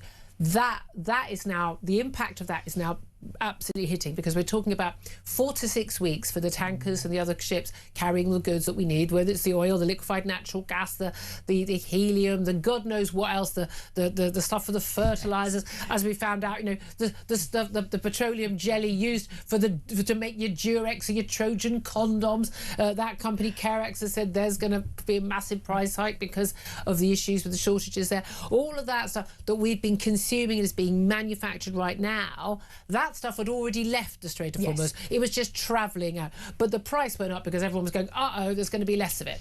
Well, the stuff that we're going to be consuming over the next few months, that stuff hasn't left Strait of Hormuz. It's still in the Gulf. That is going to be the problem. That's when we're going to really start hitting the issue. The EU have announced today they're going to be looking at jet fuel. So apparently jet fuel, then diesel, and then petrol are going to be the issue. Certainly filling up the car the other day, which I do very rarely because we're lucky we don't have to drive anywhere. Wow. That was a bit of a shock to the system. Just took out a new mortgage to do it, got a bog standard family car. But this is when it's going to hit. We've got that price cap right now on our energy bills. Oh, lovely. It went down 100 odd quid or whatever it was. It's going to go 300 plus after the summer. OK, great. Our prices went down. What? When we weren't using much energy? Brilliant. Thanks for that. Things are going to get worse. Inflation, new latest figures, 3.3% for March. That was before any of this had really hit. OK, that's the worry. Yeah, and because these figures are always, you're playing catch up because you don't know what the effect of it is going to be. So we aren't seeing the worst of this at the moment. I think what it has done is highlight to people what comes out of the Strait of Hormuz, what is being transported, because one of those items is helium. Now, most people think of helium as in balloons. That's nice. Why are we worried? I'm not planning a kid's birthday party this week. Exactly. I'm fine. Yeah. What they don't appreciate is that MRI machines and CT scanners and things like that. And microchips. Helium and microchips. And it's all of those kind of things. When you start adding it up, you think this is enormous. And the pressures that it will bring on the UK, especially seeing as how far we are and how reliant we are upon imports, it's going to hit us really hard. Well, we had the same thing the same thing now with fertiliser from Ukraine. I mean, this thing with the wake-up call there has been over not just energy but pretty much every other product and the supply side issue. We saw it during lockdown as well. Oh, look, China closes down a port. Oh, and all its factories. That's it. You can't buy anything for months on end. We have got to have a wake-up call. Rachel Reeves has, issued some other typically pointless statement about how the economy is doing. But you are not going to kickstart the economy when you've got sky-high prices. We've got stagflation, actually a stagnating economy. Job losses. People are saying, it was doing OK in January, February, before the war started at the end of February. No, it wasn't. We had a massive load of job losses. If we had mounting unemployment, that's the giveaway. And we had mounting unemployment at a time when people are not even on the unemployment register because they're claiming all these sickness benefits. So we've got it's like the YTS schemes, and sending a load of people with grade Ds to universities to get pieces of paper that count for nothing, which Tony Blair started. It's just a way of covering up mass unemployment, which is where with the territories we are worried about being in terms of young people. Everything that Rachel Reeves has done for business has gone so badly, and we are seeing the start of the consequences. We're not even halfway through that process, not even a quarter of a way through that process. Businesses with the increase in national insurance and minimum wage and just in general insurance, they're not going to take people on. People aren't going to expand businesses. They're not going to open businesses. The economy isn't going to improve itself. That's because the economy is run by people who've never employed anybody in a private business or understood they don't like that person has to actually be minimum wage. That person has to be worth 26 grand to your company for you to pay for that. I mean, sorry. But, you know, I've done a lot of jobs. I definitely wasn't worth that. You might think that now. I don't know. Let's also let's get to the small matter of the topic that's dominated the news for most of the last week, and that is the pressure on Keir Starmer when it comes to the Mandelson vetting. It's very easy to get caught up in the nitty-gritty, isn't it, in terms of like, what Ollie Robbins, you know, what bloke no one had ever heard of unless you followed the Brexit debates and knew that he was the man who basically was trying to undermine a democratic vote by pretending to be a neutral civil servant as the bag carrier for Theresa May. No. Bye, Ollie. Thanks for coming. Your career's over, mate. He did a great performance yesterday, and I think it was a performance. I've no doubt that everything he said was true, or he believed to be true in his evidence to the Foreign Affairs Select Committee, but he did the Prime Minister up like a kipper. He really, really did, in terms of the key revelations, basically that, you know, neither the Cabinet Office nor Number 10 remotely cared about whether or not Mandelson was vetted. Massive pressure put on them. This extraordinary revelation in a question put to him that, according to the former, there was some evidence had been given that the former former chief of the Foreign Office, Sir Philip Barton, he had received a call from Morgan McSweeney, the Prime Minister's now gone Chief of Staff, the one whose phone was very conveniently stolen, to just effing approve him, was what he'd shouted to him. Well, he left in November. November was when they basically, Donald Trump got elected for the second time. They decided it was going to be Mandelson who was going to be the ambassador, and there was the advice from the then Cabinet Secretary Simon Case, who said, you know, he needs to be fully vetted before the post, and that full vetting didn't come. Ollie Robbins claims that he was told, not given the documents, not shown, but he was told that he was borderline, they were minded not to pass him. The Foreign Affairs Select Committee revealed evidence that, no, they had been shown clear evidence that he had been failed for his vetting. Extraordinary that even that isn't clear at this point, by the way. Extraordinary, this stuff. But absolutely crucial also, the pressure that's been put on him, and his view that basically Mandelson was basically going to get the job anyway. Everything that was flagged was stuff that the Prime Minister and Number 10 already knew, so it didn't make any difference, and there were going to be mitigations. I still, and the committee chair, Emily Thornberry, I hate agreeing with her, but agree that he still needed to be sacked. There's no reason why he couldn't have told Number 10 Cabinet. He's crazy, he's insane not to have put in writing, this man has failed his vetting. Do you want me to give approval or not? There you go, your decision. And then we'll have it in black and white. He claims not. Absurdly, his defence has actually been what actually defended the Prime Minister. Yes. Do you believe that the Prime Minister didn't know?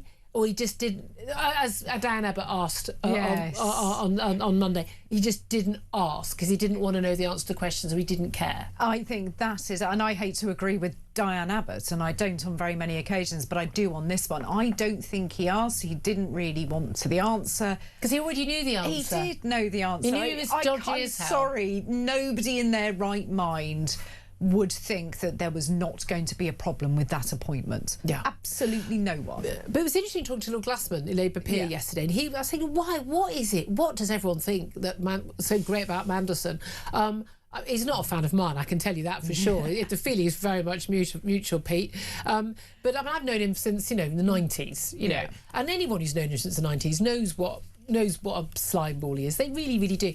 I mean, as I say, never met a dodgy billionaire he didn't like. He's sacked from 2 jobs for lying. I mean, the evidence was all there.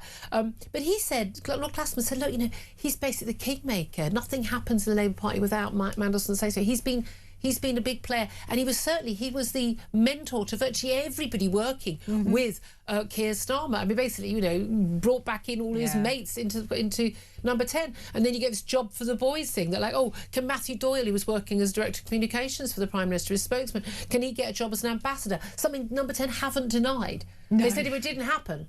It didn't happen. He didn't get the job. He ended up losing the whip as a Labour peer because he campaigned. You can be mates with a suspected paedophile. That's allowed. But if you campaign for him for an election when you know he's been charged with paedophile offences, which, by the way, later he was convicted, maybe your judgment isn't very good. I don't know how many people you can have who have got big mates who are paedophiles, that you don't think your party's got a problem with this. I mean, the plot thickens. 7.5 months of bad headlines over this since the Epstein files came out and Mandelson got sacked. We've got the criminal investigation ongoing with Mandelson over leaks alleged back in his days when he worked for Gordon Brown. That's not going away. That's going to be there for years. Is Keir Starmer, as one Labour MP said, is he a dead man walking? You know what? Yes, I think he is. I don't think this is an imminent demise, because there is nobody to take over. So he survived. We know he survives till after the May elections. Does he survive the summer? I think he does. Wow. I don't think there was anything that people didn't really know. There were a couple of bits and pieces that I found fascinating. There's not much new in the last week. Absolutely. There isn't much. And when you speak to people outside of Westminster, they just go, but Mandelson was a wrong un and Keir Starmer has just lied. That's what the public think. But the proof is, and again, what's fascinating, a lot of people say, oh, it's the Westminster bubble story. You can say that. I can tell you, we can see the figures online listening. Absolutely sky high on this issue across all channels. There's a reason why people are playing, 2.5 hours of select committees and debates, which would normally, you think, bore everyone silly. It's because the audience are interested. They are interested, and they've made their minds up. Yeah. Because this has been going on for 7.5 months. I've not met anyone who certainly publicly won't, I need some more information. No one is saying that. People have made their minds up. They're not stupid. They can look and see what has happened. They made their own decisions. They don't think Keir Starmer is up to the job. Yeah. I agree with the majority of those people, but I don't think that he's leaving anytime soon. Okay. Here's something quite significant that happened yesterday. The Tobacco and Vapes Bill cleared Parliament. So children aged 17 or younger today, those born after 2008, are going to face a lifelong ban on ever buying cigarettes, bizarrely, and vapes, which is the bit I really don't get. The Commons and the Lords have settled on a final draft of this legislation. This was copying what they did in, I think, New Zealand. Was it New Zealand? But then New Zealand actually backed down on it. Yes. Well, another government came in. So if you're born after the 1st of January 2009, you're never going to be able to leave, well, they say from taking up smoking. No, this is the BBC. No, from ever legally smoking. This is going to be illegal for shops to sell them tobacco. You're going to have to basically present an ID that you're over a certain age. They say it's going to create a smoke-free generation. Now, most people are completely unaware this is happening. We know that Nigel Farage announced last week that he would overturn this, knew this law was coming, he would overturn this law. People go, I don't want to go back to working in an office where everyone's smoking. I don't want the ban on smoking. No, no, no. All of the existing legislation that means those of us who don't smoke, which is the vast majority of people, don't have to be surrounded by other people's smoke.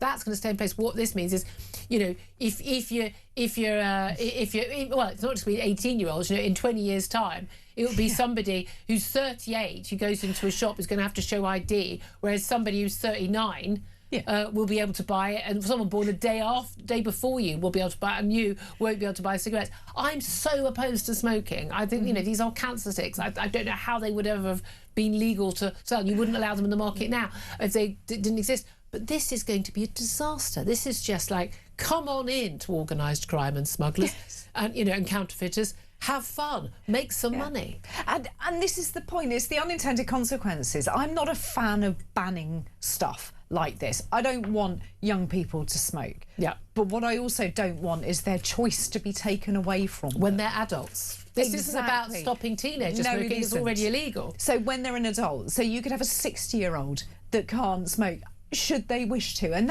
this is what I love about this country, is that we have the right to do things. But all you're going to see is under-the-counter deals going on with tobacco. You're going to see fake IDs going through the roof, because please tell me that young people are absolutely wedded to the official ID that they have. Yeah, absolutely. I think we know otherwise. Fake ID is remarkably easy to get hold of. I don't think it's going to change anything. But there we are. But again, it's the principle. I think there will be I think there will definitely be a human rights challenge. You can't have two adults living in the same country who have different rights. That's just simply not going to... That's ageism, isn't it? Of course. Anyway, 11:26 is time. I'd love to hear your thoughts on that. Give us a call, 0344 499 1000. Lots and lots, of course, coming in about why young people would not be willing to fight for this country. Half of people say they wouldn't fight under any circumstances for this country. What do you feel about that? Give us a call, 0344 499 1000. This is Talk.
I hope I wouldn't have used that. Well, certainly I don't remember trying to get any job for my mates. Can you get a job? Can you help get a job for ex's mates? But don't tell the Foreign Secretary. I don't think it's completely surprising that the Prime Minister would be so sensitive about the way in which he was dealing with a member of his senior team, and particularly a director of communications who's in minute-by-minute contact with the media, that he would want that kept to a very, very tight group of people at the time. On DAB+, on YouTube, on your mobile, and on your side. This is Talk. Very good morning. Welcome back to the show. The time right now is 11:29. Let's get straight to your calls. Mike is in Stoke-on-Trent. Hello, Mike. What do you want to say? Hi, Julie. It's a bit convoluted, but you'll catch up with me. Right. Young people fight for this country. Yep. You're asking them to give up the benefits. They've got anxiety. They've got stress. Well, also, you couldn't have a war on a Monday morning because they've got anxiety then. Yeah. And the other thing is, very quickly flying through, we've got the SAS, probably the SBS, the commandos and the paras are all resigning. Yeah. Why? Yeah. Because this clown that we've got in Downing Street, when they go out, they have conflict. I'm sure Mr. Herman knows somebody. He can, hey, get in there quick. We can get him 3 counts of murder. Somebody can get several £1 million in compensation. Yeah. Why would you want to fight for this man? Yeah. Fight for this country? Yes.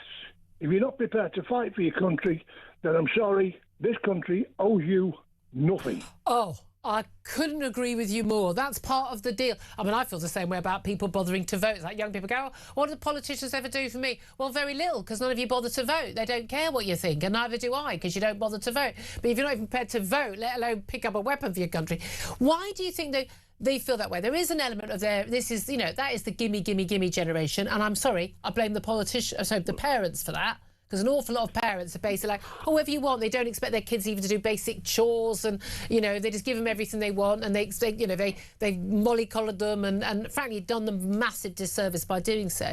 But do you have any sympathy for them when they say, look, you would have been able to afford to buy a house if you had a half decent job. You didn't have to face 50 grand's worth of debts if you went to uni. It's all right for you, but life is harder now. I went in the Navy when I was 15. I came out when I was just under 19, busted up. Luckily, I saw no conflict. Yeah. After that, I ended up driving for 46 years on wagons. Yeah. Working somewhere between 60 and 80 hours a week. Yeah, I think I know where this is going, Mike. I was doing that until I retired. Yeah. I was my working week was Saturday to Wednesday. Yeah. And every 2 weeks out of 3, I did a 6-shift on a Thursday to make money to pay into a pension. Yeah. Now, I'll very quickly shift to benefits. Somebody explained that they used one as an example. Yep.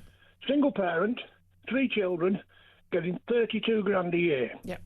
With this drop in the benefits cap thing, the 2-child benefit cap. Yep. She's going to get another 6 grand. Yep. That is tax free. Yep. I lose a third of my company pension in tax. Yeah. And I'm not even anywhere near what is being given away. I'm sorry. Yeah. We're giving people too much. It's about time they started to earn what they get. Yeah. Well, I don't blame the younger generation. If it's there, people are going to take it. Yeah, that's the thing. But again, you're back into JFK, aren't you, really? Ask not what your country can do for you, what you can do for your country. Mike, fantastic call. I mean, you're the backbone of the nation, people like you. It's the end of the day. That's you. You're the backbone of our entire nation. Miranda is in Cumbria and wants to have her say. Hello, Miranda. Hello. Hello. Hello. I was listening to what your question was of the day, and I thought you think, would you die for your country? I think that's really what should be being asked today, because essentially we don't have the equipment within the armed forces or within the Navy.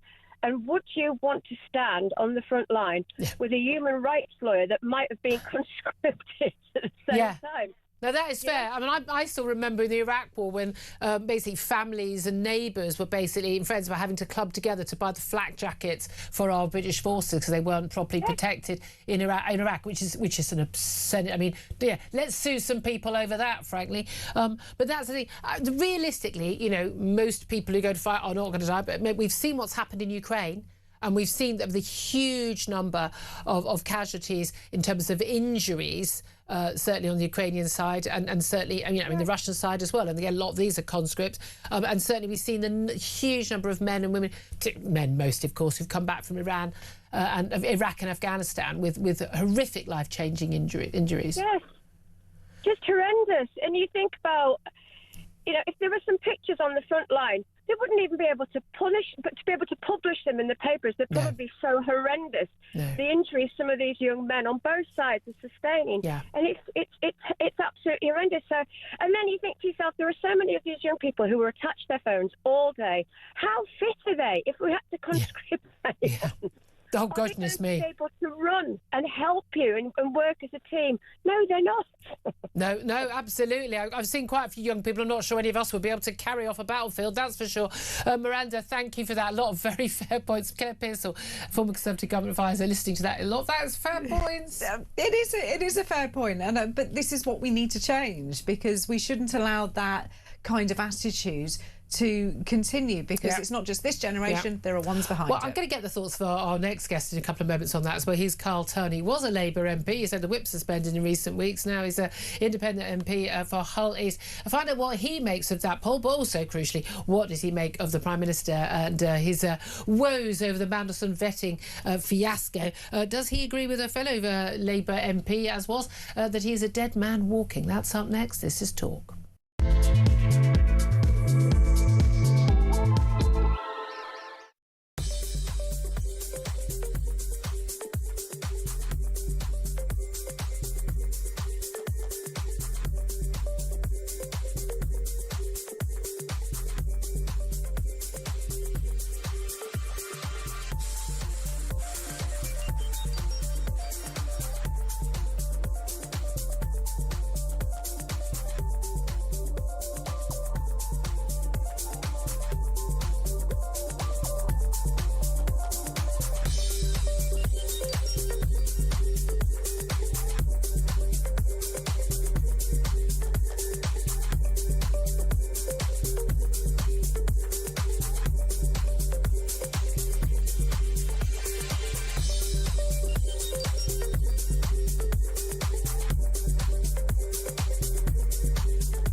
Across the UK, on DAB+, on YouTube, on your mobile, and on your side.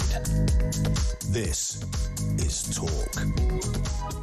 Good morning, welcome back. This is Talk. I'm Julia Hartley-Brewer. Let's talk to my next guest right now. I've spoken to him quite a lot in recent weeks. I think the last time, though, he was a Labour MP, but he's had the whip suspended for criticising the government perhaps one too many times on shows just like this. Now, independent MP for Hull East, Carl Turner, joins us. A very good morning to you, Carl.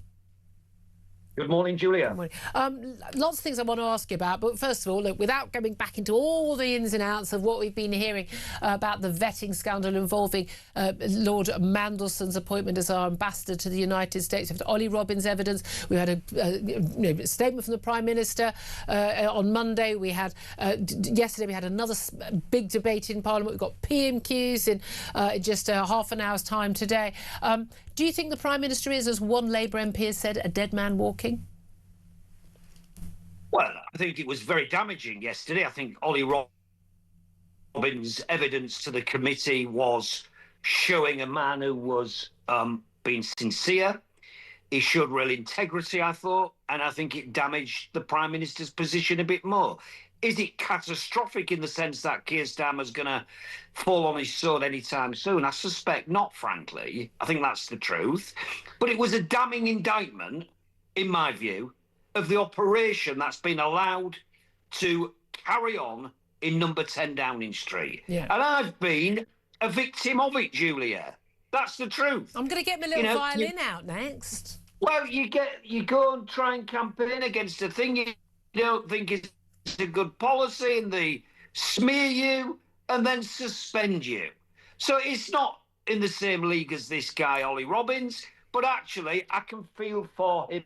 Have you? I just want to check then. You reckon you've been campaigning over the jury trials issue, and quite rightly, I very much approve of that. You've been quite open and critical, basically saying to the government, pull your act together. I just want to check though. You say you've been smeared, you've been suspended for this. You haven't been offered an ambassadorship, because apparently, if you're in with them, you get offered an ambassadorship, because it wasn't just Lord Mandelson. It was also another person as well, Matthew Doyle.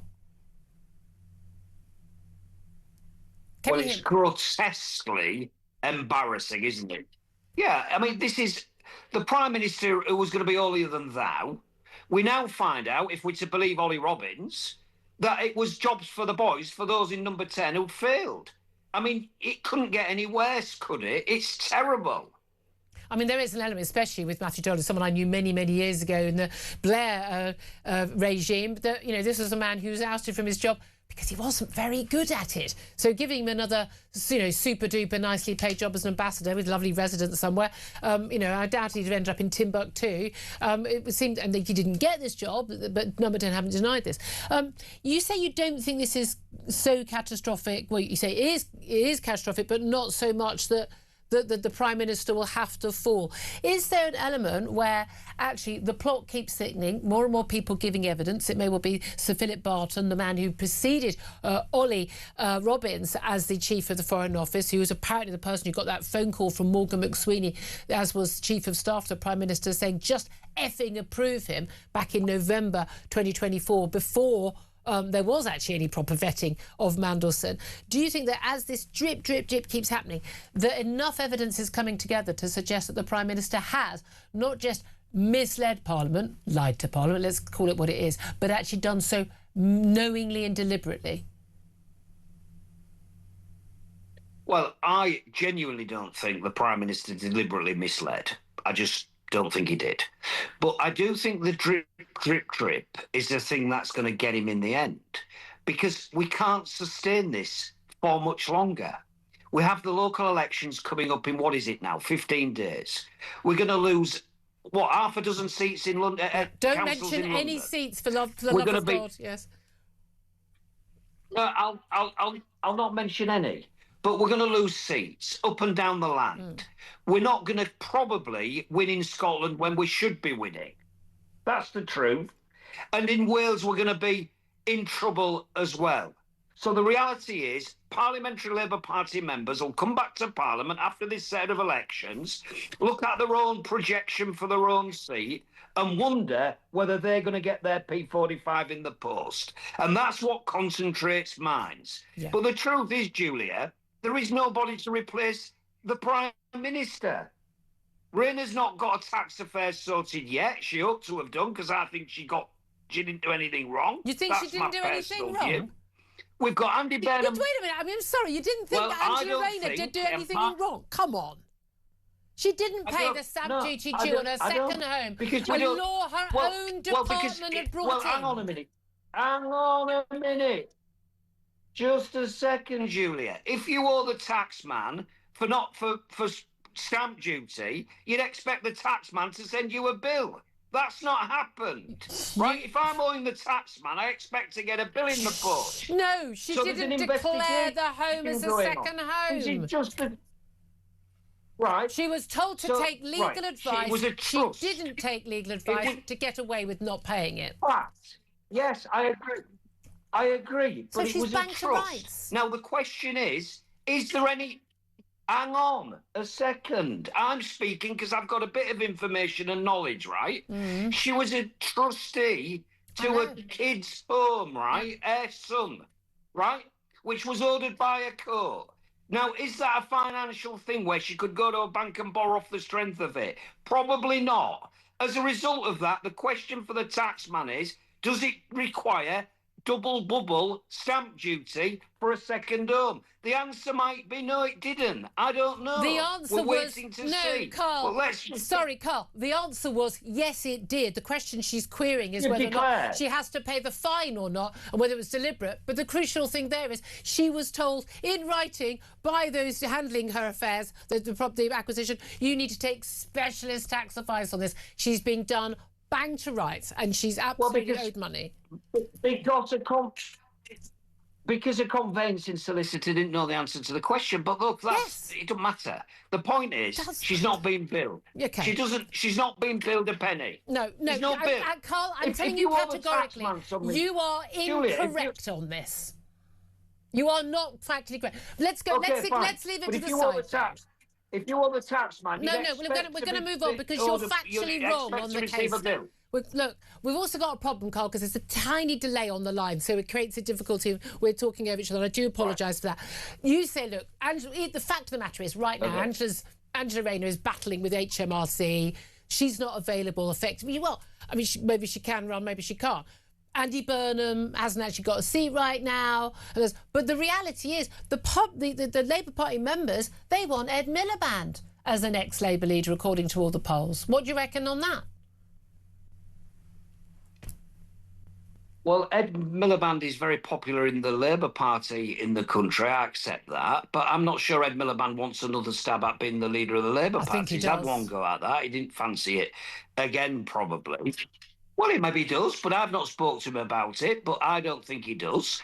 And the reality is, I suspect the reason that there's no challenge against the Prime Minister right now is because there's nobody ready to go. That's the reality of it. Now, I wouldn't be saying the Prime Minister should stand down, actually, because I think he's got a job to do. We've got a serious scenario in Iran.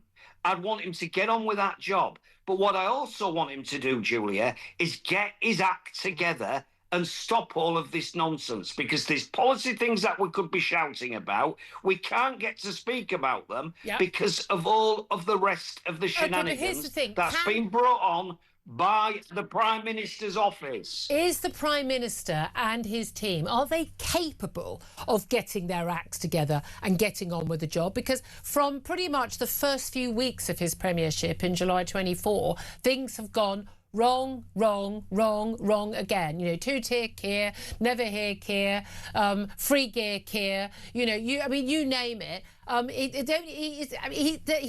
He's gone down in the polls again and again and again. A tiny little blip upwards over the Iran conflict, which I personally think he got wrong myself. But, you know, and now it's plummeted again. His poll ratings are shocking. Labour is plummeting in the polls. You're being overtaken by both Reform and the Greens on either side.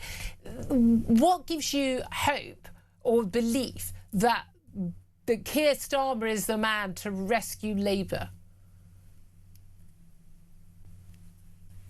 Well, I live in hope, Julia. But why? Because he is the Prime Minister, and the reality is there is nobody else to take the job, or nobody wants the job, or nobody wants to challenge for the job. There are plenty of people who want the job. That's where we are. Wes Streeting would like the job. I've no doubt at all that Ed Miliband would be dragged kicking and screaming to take the job if that was necessary. People are talking about John Healey, the Defence Secretary, even one of his ministers, Al Kearns. I mean, there are plenty of people. Angela Rayner could still technically run for the job. They could find a seat for Andy Burnham if they wanted very quickly. He could run for the job. There are plenty of people who'd take the job. Well, the position we're in at the moment, Julia, is that there is nobody who is prepared to put their head above the parapet and challenge the Prime Minister. That is just the situation we find ourselves. That is the situation. That's a very different state of affairs, though, isn't it? You know, the situation... It is, but the situation we're in is this constant Mandelson this and that in is terribly damaging to the Labour Party and the Labour government. And we must get beyond the situation we're in. You asked me the question, is he capable of mending it? The answer is probably not, if I'm honest. Probably not. but I'd like to think there's a possibility that he might. Yeah. But that's the thing. I live in hope. You can live in hope, but the thing is, stories not going away anywhere. Drip, drip, every single day, news stories, criminal investigation ongoing with Peter Mandelson. That's going to hang over realistically the next year plus, possibly 2 years of this government. That implicates the Prime Minister again and again each time. However that turns out, we've still got all the different reports after the 7th of May in the local elections. We're going to see more of the evidence that's been to be published as a result of the humble address to expose what happened with the decision. I mean, this isn't going away anytime soon. He's not going to be able to escape it. That's why I'm asking you, why do you have hope that he can escape this? Well, I concede that the drip, drip, drip is very damaging indeed. But I don't think the evidence of Ollie Robbins, although it was excellent and sincere, I don't think it was catastrophic enough for him to go now. Right, OK, we'll leave it there. Carl Turner, really appreciate it. We'll see what happens at PMQs in just a few moments' time. Independent MP, was Labour MP, maybe a future again for Holly's. Carl Turner. A really quick response from Claire Pearsall. I do think he's right on that respect. Yeah. I don't think it was catastrophic, but I don't think, we for shall now. see. Right, well, look, up next we are going to be talking about whether or not half of Britons who are young, under 29, are actually right in saying that they would not, under any circumstances, fight for this country. We're going to be talking to a man who has fought for this country in the studio up next, Andrew Fox. This is Talk.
I hope I wouldn't have used that. Well, certainly I don't remember trying to get any job for my mates. Can you get a job? Can you help get a job for ex's mates? But don't tell the Foreign Secretary. I don't think it's completely surprising that the Prime Minister would be so sensitive about the way in which he was dealing with a member of his senior team, and particularly a director of communications who's in minute-by-minute contact with the media, that he would want that kept to a very, very tight group of people at the time. The UK on DAB+, on YouTube, on your mobile, and on your side. This is Talk. This is Talk, the Home of Common Sense, for me, Julia Hartley-Brewer. 11:52 is the time. Let's talk more. And you've been getting your tuppence worth in on the phone lines about this new poll that says half of young people would never, under any circumstances, fight for Britain. This is the Gen Z group. This is 16 to 29-year-olds. Under no circumstances would they go to war, say 50% of them. Only 38%, so 4 in 10 said they would do so under some circumstances. The rest, of course, too busy on their phones and didn't know. And it's the latest survey to show that basically that younger generation are much less patriotic than older generations. But a lot of them are saying, look, basically, what's the country done for me?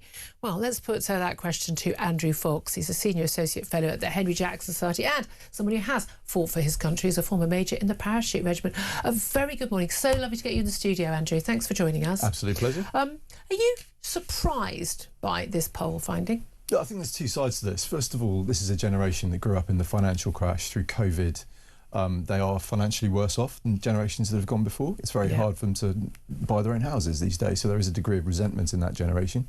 But also it reminds me of the Oxford Union debate before World War II. This House would not fight for their country, which passed, of course. Yeah. But then... That would have been a bunch of poshos then, though. It would, though, unfortunately. No, it would have. I mean, they'd have all gone to Eton. Yes, I mean, I can't criticise because, but, but that's my own position as well. But look, there aren't bombs falling on London. There aren't, supply issues with food coming over the Channel because the whole of the continent's been taken over by the Nazis. It's a very different situation.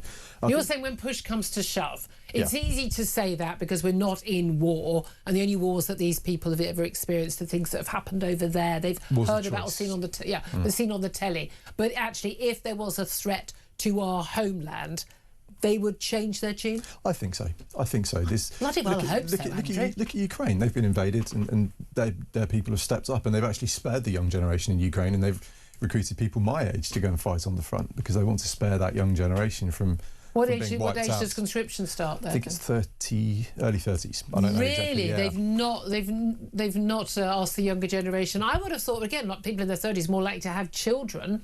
And therefore perhaps should be more wanting to save them as parents. Yeah, it's interesting, isn't it? But it's worked. But people perhaps who feel they've got a bigger stake in society can understand what's worth saving and what's worth fighting for. Yeah, and on top of that, I don't think the government's done a good job of creating societal resilience. They haven't articulated what the threat is. Like, we are at war, but it's a hybrid war.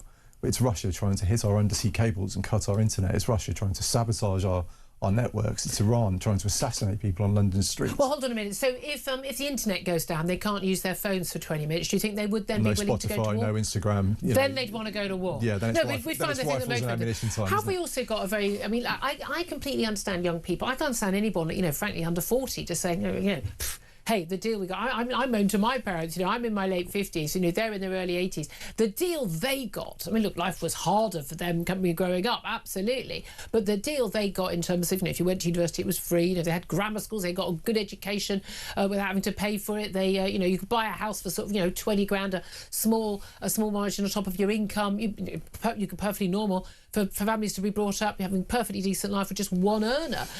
All of these things. Well, that's not an option for most people of my generation, certainly no one younger. But for younger people, their chances of being able to buy a home ever and feeling like they are just not going to have the quality of life that they feel that they deserve and that they expect. Have we brought up a generation, though, that expect too much? And is that partly down to not just the government and policies, benefits and welfare, as many of my callers have said, but actually also down to a lot of, frankly, soft mollycoddling, have whatever you want parenting? But look, they called us the PlayStation generation. These criticisms were flying around in the early 2000s, and my soldiers stepped up magnificently. OK, good point. And my platoons were, the soldiers were 18 to 21 years old. I was 26, 27 as their platoon commander, never let me down once, and they were the PlayStation generation. So, I think when war comes and people do come to confront that threat and are put in that situation, you'll see that people do. That's very interesting. Step up. And it's very interesting. And you said you've been out in Ukraine, and you're very up on what is going on across Europe in terms of tackling the threat, particularly from Russia. And you've obviously been out in the Middle East as well, and in Israel. You've gone to Gaza, and I'm sure you'll agree with me. The extraordinary attitude of young people in Israel towards their duty, their honour. Their willingness to defend their country. And their national pride. And I think, that does focus their attention. They're surrounded by Lebanon, who want to destroy them. With Hezbollah, they had Gaza, who slaughtered over 1,000 people and took hostages. You've got Syria there, who are launching missiles at Israel. You've got Iran. That really does focus the mind. Yeah. And it's, it's a different culture, a different society to ours. But I think our government needs to look at this as a whole country effort. It doesn't just sit with defence. No. But look, it's about encouraging pride, because we do have an issue. A lot of people pointing out, and Claire, something you've pointed out as well, that we've got governments over the years who just kind of downgraded our culture. And you see the Palestinian flag more often than you see the British flag. Well, punishing people for putting up the British flag or the England flag. Yeah, I thought that was lovely, actually. Whatever the political origins of the movement, actually driving around and seeing the British flag flying was actually remarkable. Makes me feel good. It was lovely to see. If you're intimidated by seeing those flags, maybe that's a you problem, not an us problem. But that is the thing. But if governments for years go around, and teachers, academics, if the media spend constantly, young people are being told that your country is rubbish, it's racist, it's nasty, it's responsible for the worst things that have ever happened in the world, slavery, you know, even the greatest war that was fought to save democracy in Europe and the world, you know, led by a man who was a racist, Winston Churchill, all that. If you're taught all that nonsense and all cultures are morally equal, why would you think your country was worth fighting for? Well, look, the wonderful Roger Scruton called it the down with us mentality, and that sums it up perfectly. But look, they just have to explain this better. Look, the reason you are paying more for your petrol, the reason you're paying more at the supermarket is because the Strait of Hormuz is closed and driving up inflation worldwide. But they'll blame Trump for that. But we have no ability to chip in and help. Even if we wanted to, we don't have that ability to chip in and help. There is a direct link between prosperity and defence. I think we'll find that the Prime Minister went to Paris for a virtual summit, and so he's done his bit. He has, and that's my new get out of work thing. I'm going to a summit in Paris. That's my. It's also a virtual summit as well. No, but that's the thing. You need to be able to actually have some power, and you need people to fight for that. And we see countries like Finland; they've got their act together on that front. 250,000 or so. And again, it's proximity to threat, though. They've got Russia on their borders, get it, so they understand it. Look, this is a bit of voice of hope here. Our young people will get it as and when the time comes, which is hopefully where we are. Claire Pearson, we hope as well.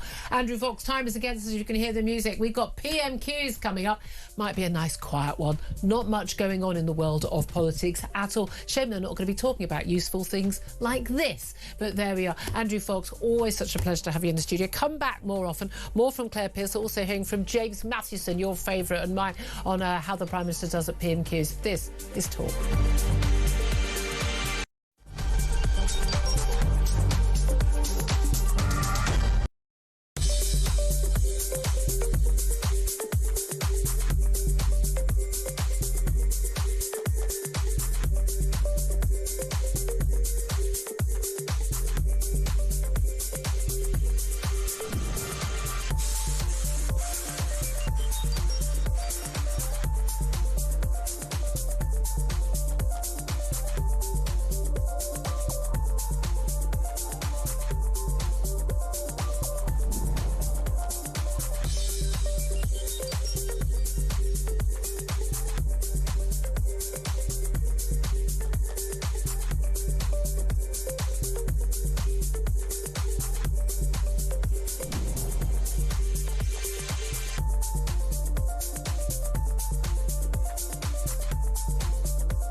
Across the UK, on DAB+, on YouTube, on your mobile, and on your side. This is Talk.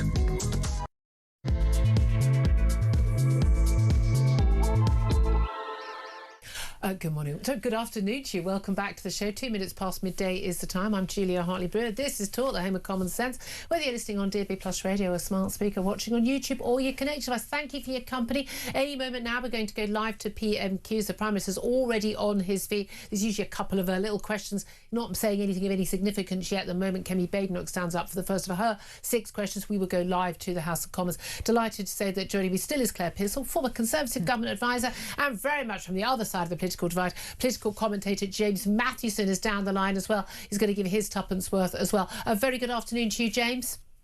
Good afternoon, Julia. Thank you very much indeed for joining us. Look, there's going to be a lot to get through. No doubt at all, lots of other topics will come up, including cost of living as well. Not just the issue, of course, of Mandelson and the vetting, but no doubt at all that will be a big bone of contention in the Commons, particularly we would have thought from Kemi Badenoch and indeed from Ed Davey, the Lib Dem leader. Who knows if Reform get a question as well. Of course, after that statement we've had from the Prime Minister on Monday, Claire, and then, of course, we had the evidence from Sir Ollie Robbins, the sacked chief from the Foreign Office yesterday. Lots coming out of that, very damning for the Prime Minister. And then we had a debate in the House of Commons led by Kemi Badenoch. They are definitely trying to put the boot in, but is the Prime Minister a dead man walking? That's the question. I think he is, but it's just a matter of not yet. The Labour Party hasn't got its act together to have any kind of successor. They're not that organised. Well, it's interesting talking to Carl Turner, who's no longer sitting as a Labour MP, but is an elected Labour MP, sitting as an independent now.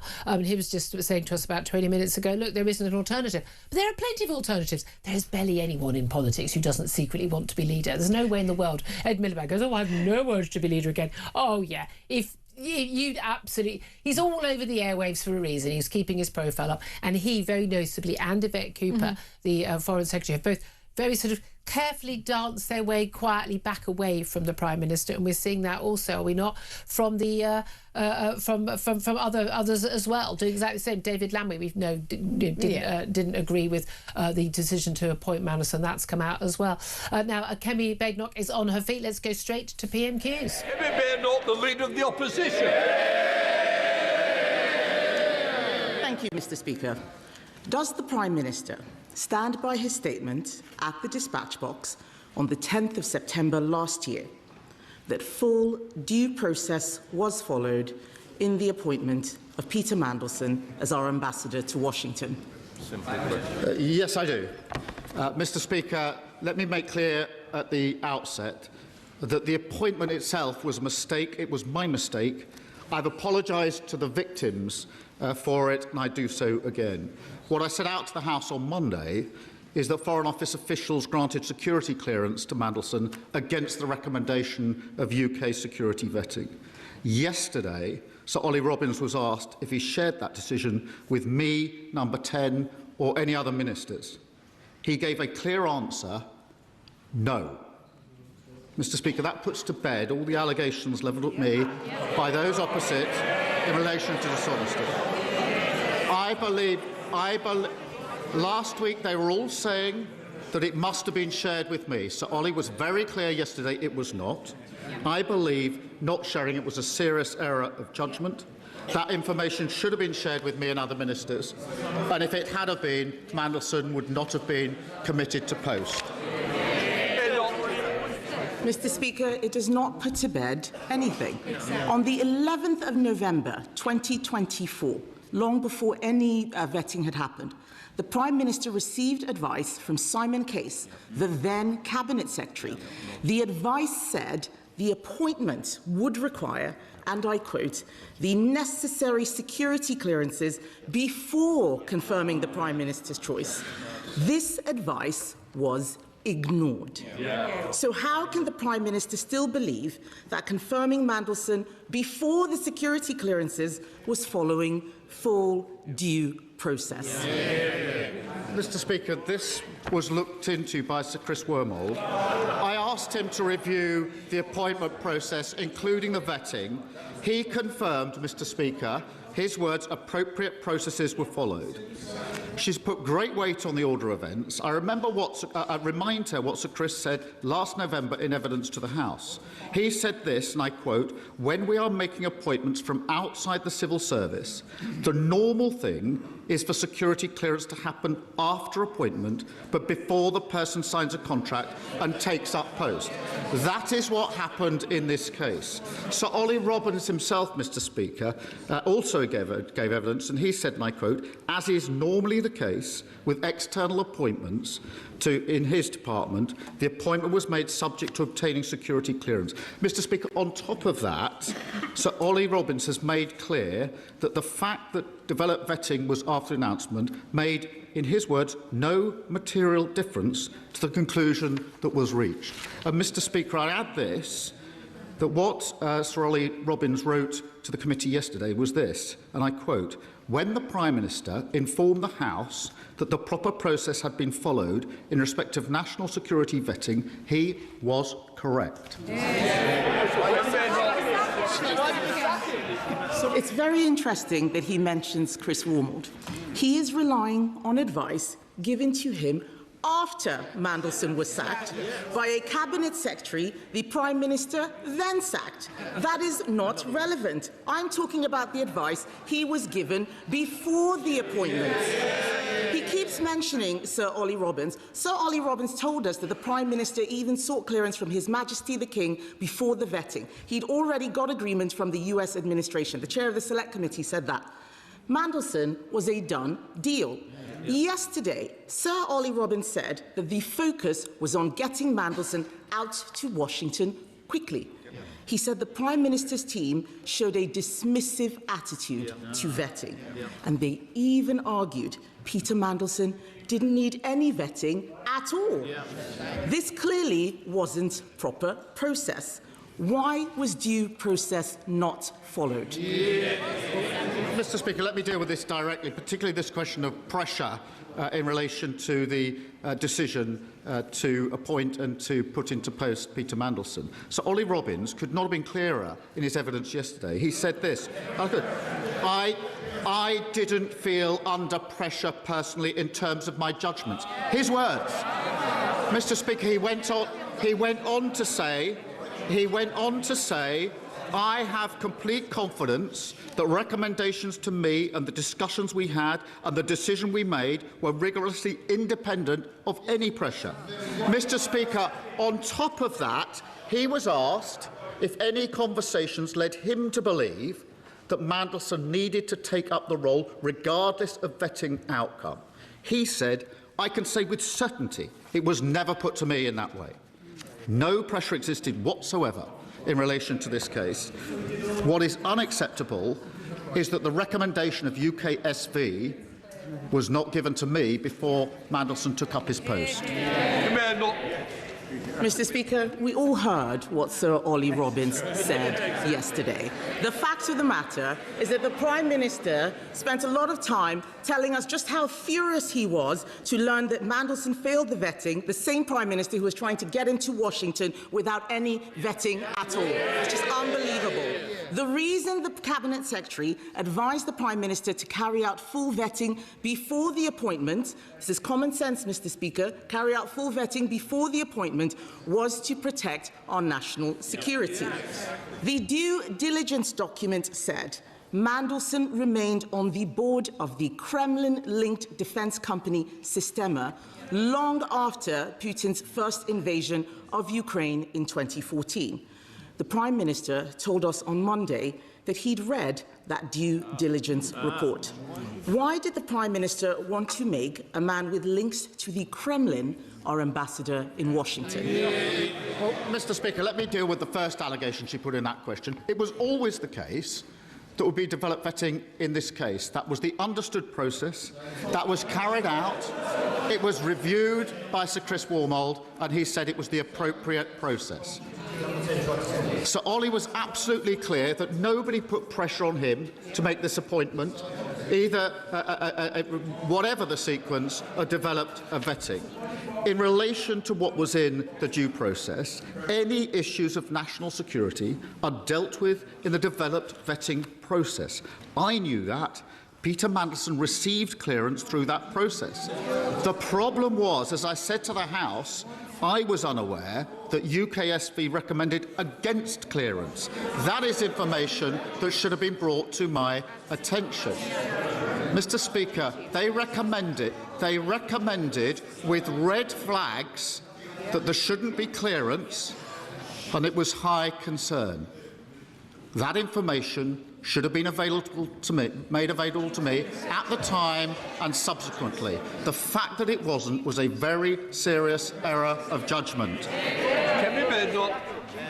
I don't know what planet the Prime Minister is on, Mr. Speaker. Appointing someone with known links to the Kremlin is not full due process. If anybody anybody had brought that sort of name to me when I was a Secretary of State, I would have said, no way. The Prime Minister thought someone with Kremlin links was still probably okay. Let's do some vetting.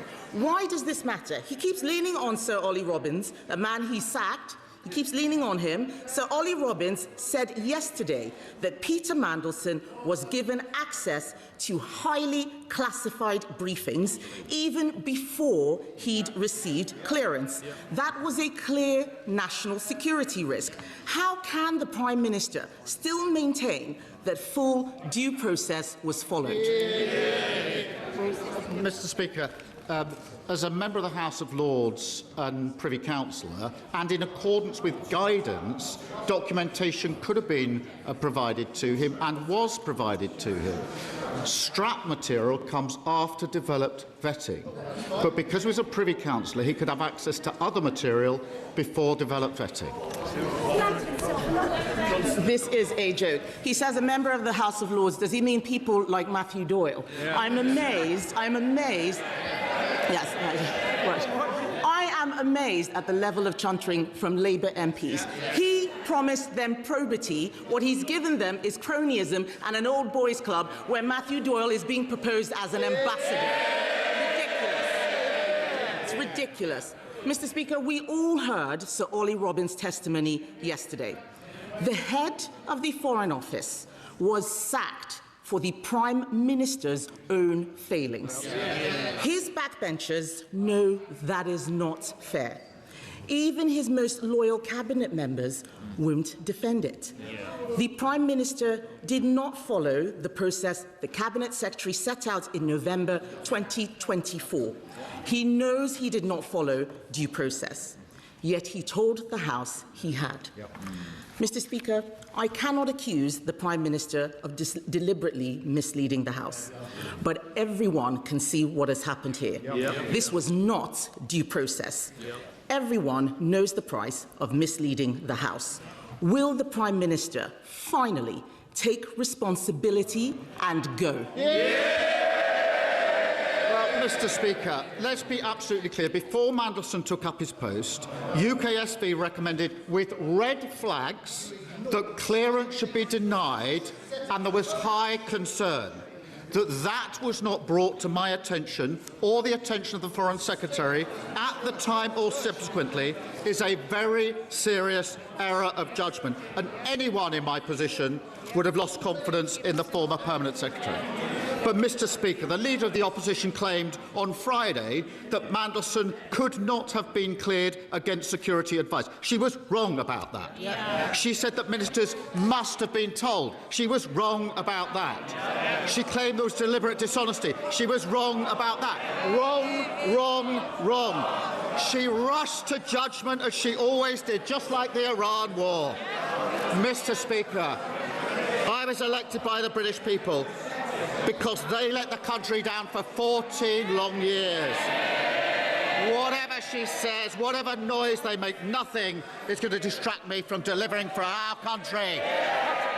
Right, well, that's the end of the 6 questions that Kemi Badenoch has. Well, if anything good comes up for the other questions, we will come to that as well for you and bring those clips to you. But listening to all of that, Claire Pearsall, former Conservative Government Advisor, and also joining us down the line, political commentator, very much on the other side of the political divide, James Matthewson. James, I'll come to you first, because it seems to me we had a Prime Minister, before we go into the nitty-gritty of what was asked and what was responded, he seemed to me to be not so much on the back foot as he was certainly in his statement on Monday, that actually a lot of people feeling that, well, you know, Ollie Robbins, the sacked chief of the Foreign Office, had done him up like a kipper yesterday with his evidence, that he sort of was coming out fighting using his best barrister training to do so. What did you make of his, well, you know, his demeanour and his general arguments?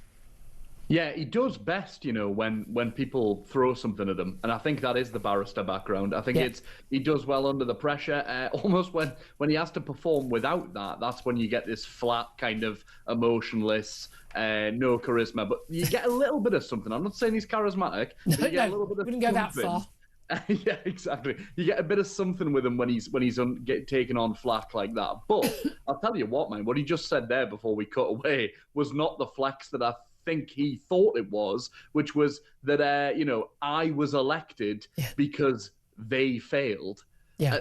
I don't think that's the message that he should be trying to construe, because that is the message that everyone's been saying, including the Tories. Which is that, you didn't have this big, I mean, he has technically, constitutionally, a big point, a democratic mandate, but he doesn't have the sort of the groundswell, the will of the people with his 34% of the vote, that they wanted that change. It was just the Tories basically handed the job to him. Thank you for that, James. Come back to you in a moment. Claire Pissell, I mean, look, he was totally in full barrister mode and just, I mean, to an element, to an extent, let's be honest, trying to bore us into not caring anymore. A lot of the nitty-gritty detail. And again, I try not to just get too, sort of ground down by all the nitty-gritty detail and all the names of all these people who, frankly, no one of us has ever heard of and should ever have needed to know of if we didn't have such poor judgment by our politicians.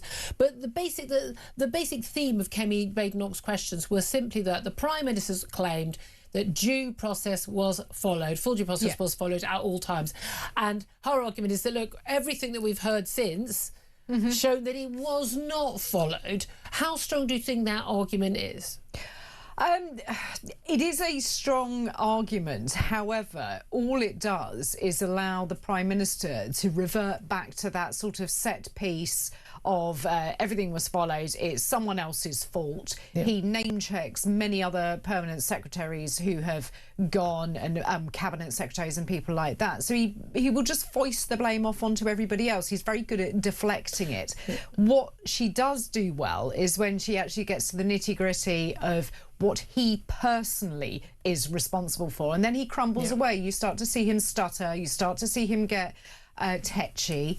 So that's where you need to apply the pressure, because otherwise he's just going to read out prepared statements the entire time. And it is interesting, isn't it, Matthew? James, that actually back on Monday he was met with pretty quiet backbenchers in the Labour Party, including a lot of them were laughing on Monday when he was talking about it is incredible. Yeah, literally, sir, it really is incredible what you're telling us. He sounded like more vocal support on the backbenchers today, but it was interesting. Kemi Badenoch's big sort of line is, again, the full process was not followed, but she also brought in far more of the aspect of Peter Mandelson, the fact that he was on the board of Sistema, this Kremlin-linked company that was a major client of his company, and he stayed on that board long after the Ukraine invasion, and basically saying, why would you want to have somebody as our ambassador who had these links with this company and links with the Kremlin? That I don't think the Prime Minister answered very well, did he? No, and I think she's probably laying the groundwork with this, because the rumours abound around why he was turned down in the first place are more to do with business links with Russia and China. Not Jeffrey Epstein. Exactly, yeah, which is very interesting. But of course, the minutiae and the nuance of everything gets lost in all of this, because it doesn't really matter, does it? What matters is that Keir Starmer looks like the Keir Starmer that the narrative has developed around him, that he is weak, that he is incompetent, that he doesn't care about politics. And I was lying in bed last night thinking about Keir Starmer, as I'm sure. Gosh, I mean, that's a statement I did not expect. Well, I'm sure. Listen, Julia, don't say you weren't as well, but we were all thinking about him. What occurred to me was, I was like, I had a flashback to a Labour Party conference I was at in 2018 when he turned up to a room of 9 people as the shadow Brexit secretary to talk about that process. And I remember him saying at that, it just kind of clicked to me, that he doesn't care about politics. No. He cares about the law.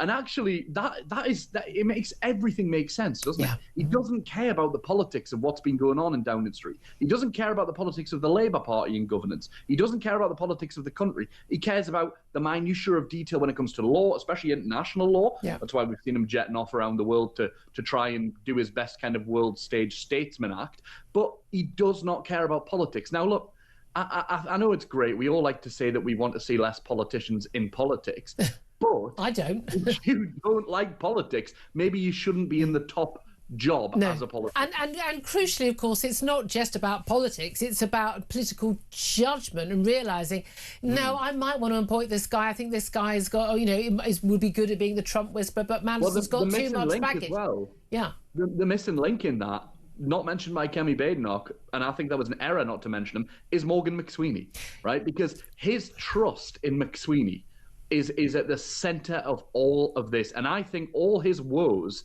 and everything set out as to how everything fell out for him in government started when Sue Gray was thrown under the bus and Morgan McSweeney was put in. No, things were already going wrong long before that, James. But an interesting point. I think they had a chance to turn it round, but I think Morgan McSweeney being in that position as Chief of Staff when he did not have a vision for government and he just wanted to bring in people that he knew, like Mandelson. But again, I don't understand why people want to go into government if they haven't got a vision. But Claire Pearson, I mean, there's very interesting points that James made. He's not a political prime minister, but here's the thing: a lot of people were kind of like quite into that idea. Those who were voting for him. One of the reasons why, he ran in 2020 as a very left-wing ticket, didn't he, with the Labour Party? Everyone forgets, he didn't run as a Blairite, for goodness sake. And then he tried to run for the country in July 2024 as a sort of Blairite figure. Look at me in my nice smart suit. I'm a lawyer like him, and look, you liked him, didn't you? Quite a lot. Yes. He did win 3 general elections, but the thing is, he doesn't really believe in anything, and he's not a good manager. He's not a visionary leader. He hasn't got a philosophy. He hasn't got a belief system around this, and crucially, he can't make political judgments. And he seems to surround himself with people who also can't do that. And I think that's the crux of it, because you can be there and you can say, I'm not the sort of the politician of old. I'm new. I'm different. You can wrap it up how you like. If you have people in the background who are really, really good at the politics side of it, because you can't just have somebody who's going to busk it. You need some strategy, you need a philosophy, and you need people behind you that actually understand how Parliament works. And it's not just Labour Party and party political stuff, it's how your colleagues are as well. And it's not, that's the it's other not just side about ideology, and I've got no problem with someone having an ideology because they've got the right one. James, just finally, we had Lee Anderson of Reform and Zara Sultana of the Your Party, both of whom, on Monday stood up and defied the Speaker, and they said outrightly called the Prime Minister a liar. Kemi Badenoch, in her final question, was quite a lengthy one, said, look, I cannot accuse the Prime Minister of deliberately misleading the House, but everyone knows, basically, what's gone on, and everyone knows this was not due process, and called on him to finally take responsibility and to go. Do you think that A, he has misled the House, B, do you think that he will eventually, whether he goes of his own accord or is be forced out of office as a result of this scandal?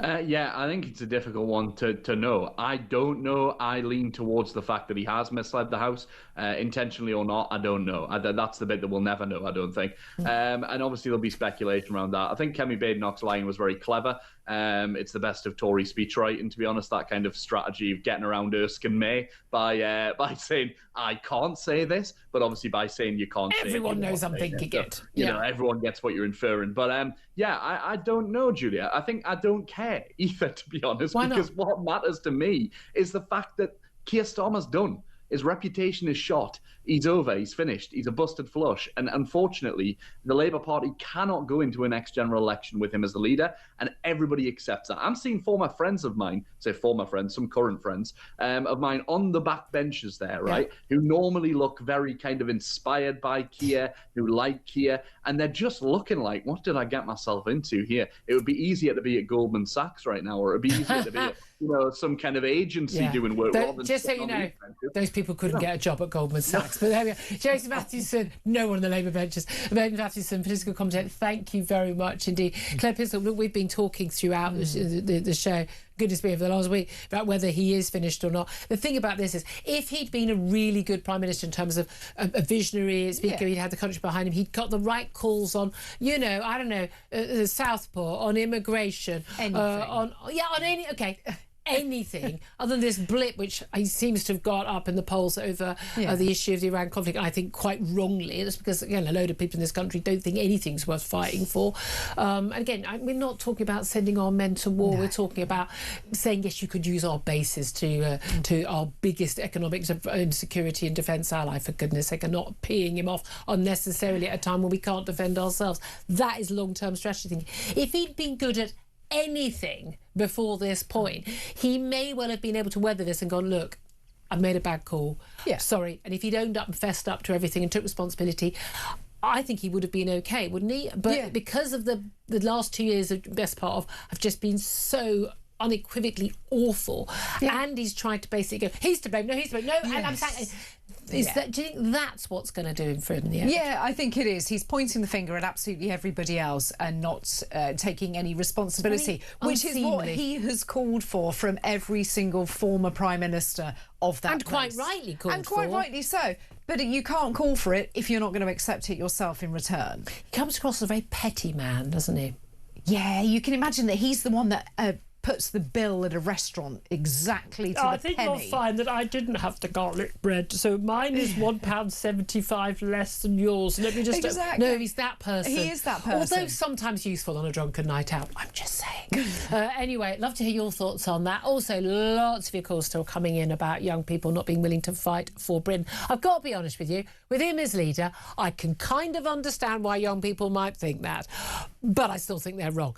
Give us a call, 0344 499 1000. Why do half of the young people in this country think that it's not worth fighting for this country and they would not pick up arms under any circumstances? Love to hear your thoughts on that and what you made of Keir Starmer's and Kemi Beddock and everyone else's performance, because this is a performance at PMQs. This is Talk.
I hope I wouldn't have used that. Well, certainly I don't remember trying to get any job for my mates. Can you get a job? Can you help get a job for ex's mates? But don't tell the Foreign Secretary. I don't think it's completely surprising that the Prime Minister would be so sensitive about the way in which he was dealing with a member of his senior team, and particularly a director of communications who's in minute-by-minute contact with the media, that he would want that kept to a very, very tight group of people at the time. Across the UK, on DAB+, on YouTube, on your mobile, and on your side. This is Talk. This is Talk, the Home of Common Sense. 12:31 is the time. Let's get straight to your calls. The number to call to get in touch is 0344 499 1000. Let us know what you think about, well, PMQs, but also what you think of the question we're putting to you today about half of young people saying they would never fight for Britain under any circumstances, according to a new poll. Would you fight for Britain? Do you understand why a lot of young people wouldn't? Well, let's go to Ed, who is in London, wants to have his say. Hello, Ed. What do you want to say? Oh, hi, Julia. Hi. Thanks for taking my call. Thanks for calling. Thank you. Well, my father, a proud Irishman, during the Second World War, he served in Southampton docks as an anti-aircraft gunner. Yep. He died sadly in his 50s. Didn't get time to retire. Yeah. I had three brothers. They all served in the military. I served in the military. Oh, yeah, you are a military family. So you understand what those... Do you understand young people saying they wouldn't do that now? Yeah, I can fully understand. In fact, I would recommend not to serve, in all honesty, because of the way our service people are treated. Expected to live in accommodation that aren't fit for illegal migrants. Yeah, very good point. Yeah. We're meant to put up with all kinds of hardships and not complain. Terrible pay. Rights. Yes, you're right. I mean, I do object to our soldiers earning less than tube drivers by a heck of a long way. I know, I really do. I'm sorry, but it's just absurd. So is it just that, or do you? If you were living in lovely accommodation and you were paid very well, in fact you were treated well, would it be worth serving then because it'd still be worth doing? Because surely even if the accommodation's rubbish and the pay's not good, if it's in times of war, if we were under attack, would you think it was worth defending our country? I mean, I did 2 tours in Ireland in the mid-70s at its worst. Luckily, I didn't get to see any sort of real danger. Otherwise, I would be fearing a knock at the door. Oh, yeah, of course. Yeah, we see numerous soldiers, ex-ASS, now saying, I couldn't serve now because I'm going to face a human rights, some sort of, war crimes allegation later on. So you understand these young people. Do you think there's also an element, though, where a lot of young people, even if they didn't have all of that, they still just wouldn't think the country was worth fighting for? I think that the culture change in this country is beyond recognition now. That there's no pride in the country. There's no pride in our history. Yeah. I mean, when I served, there was all the individual regiments. So there was a pride of getting into a specific regiment that represented your county, your the local people. Really interesting call, Ed. And look, I'm from behalf of everybody. Thank you for you and your whole family's service. Thank you. Claire Pearsall, look, you come from a military family as well. The accommodation, the pay, these things, these are absolutely factors, especially, by the way, for people who aren't allowed to strike, like the doctors and the tube drivers. Tube drivers on strike in London right now because apparently 70 grand for a 4-day week isn't enough. It makes me so cross. For work that, by the way, takes 2 weeks training. Yeah, I think... Stop, open, close. Stop, open, close. That's literally it. I mean, it's 4 minutes of training, isn't it? But anyway, carry on. No, I do think that we have got better at looking after our armed forces families. When my father came out of the army, we returned to Southampton, where my mum was, and they went to the council to say, look, we're back from abroad. Please, can we be put on the housing list? And the council just went, yeah, you're not a priority. Yeah. So we live with We've got a load of people who've come over on the boats or in the backs of lorries. They're a priority. They just weren't a priority. They didn't see it. They said, well, you've not really got any history in the county at the time. And it was like my mum said, I was born here, my parents live here. I've not been here because we've been serving abroad. And they were treated as though they were the lowest of the low and had to move in with her parents, which is what we did. She moved in with, me and my father and 2 other people. Yeah. Do you know what? That's what we had to do. But we are better now than we were then, but we're not great. Here's my thing. I just think it's an absolute obscenity that anyone needs to go to any of these wonderful charities that do work rehabilitating and helping, for veterans who are wounded. Yeah. The fact that is not provided by the state through our taxes, I think, is an absolute obscenity. It's an abomination in this country. No charity should even, and they do wonderful work, should need to exist to do that work. It should be an absolute right. But there we are. Let's go to another call. But this one, Jen is in the West Midlands. Jen, you want to talk about Starmer at PMQs and all these shenanigans over the Mandelson affair. What do you make of his, again, I use the word performance today? Well, I've got to say, Julia, I just have to turn the sound off because I can't bear the sound of his voice. I do get that. I honestly have arguments with the producers about, they'll say, well, there's a speech. I'm going, no, I can't listen to it. The audience can't listen to it. It just goes on and on. But can I say, Empress, and I'm a bit of a fangirl, and I have been listening to you for the past 8 years, and you're, according to my husband, you're the only other woman he's ever woken up with in the morning. I'm very proud of that, Jen. I'm very proud of that. I thought you were going to say something else for a moment. He has me one side and you on the other. But he's a lucky boy. What I really want to say is about the absolute abysmal standard of Labour MPs. Oh, yeah. All of those convoluted women in their LK Bennett dresses, and I'm not averse to an LK Bennett dress, and their chunky jewellery.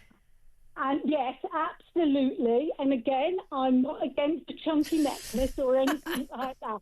But they are so holier than thou, and tell me any one of them that came from a council estate or whose parents weren't a lawyer or a head teacher, and they think they know how the other half lives. Oh, do you know what? Actually, quite a lot of them do come from, for better description, humble backgrounds. But the trouble is, they've kind of forgotten their roots. They think they're the Welfare Party, not the Labour Party. Jen, we'll have to leave it there. Thank you for your very kind compliments. My very best wishes to your husband. I'll bring him a cup of tea tomorrow morning.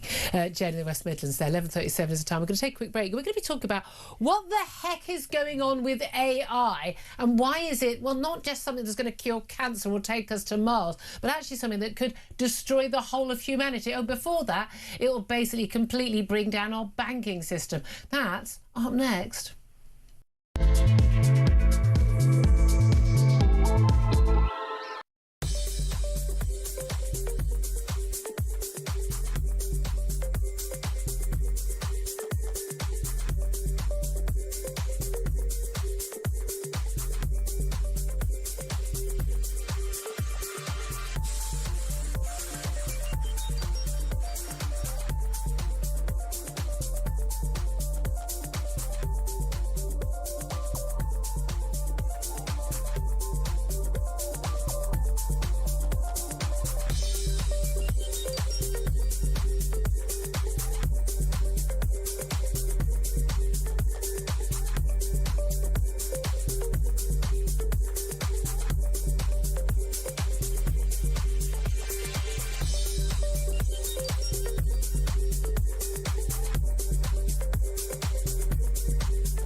Across the UK, on DAB+, on YouTube, on your mobile, and on your side.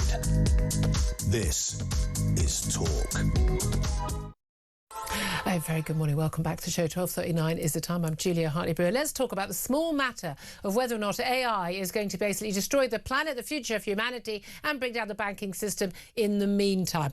Let's talk about all of this with Andrea Miotti. He's the founder and CEO of Control AI, a non-profit company dedicated to mitigating the risk of the powerful AI systems that are being developed and being used now all over the planet. A very good afternoon to you, Andrea.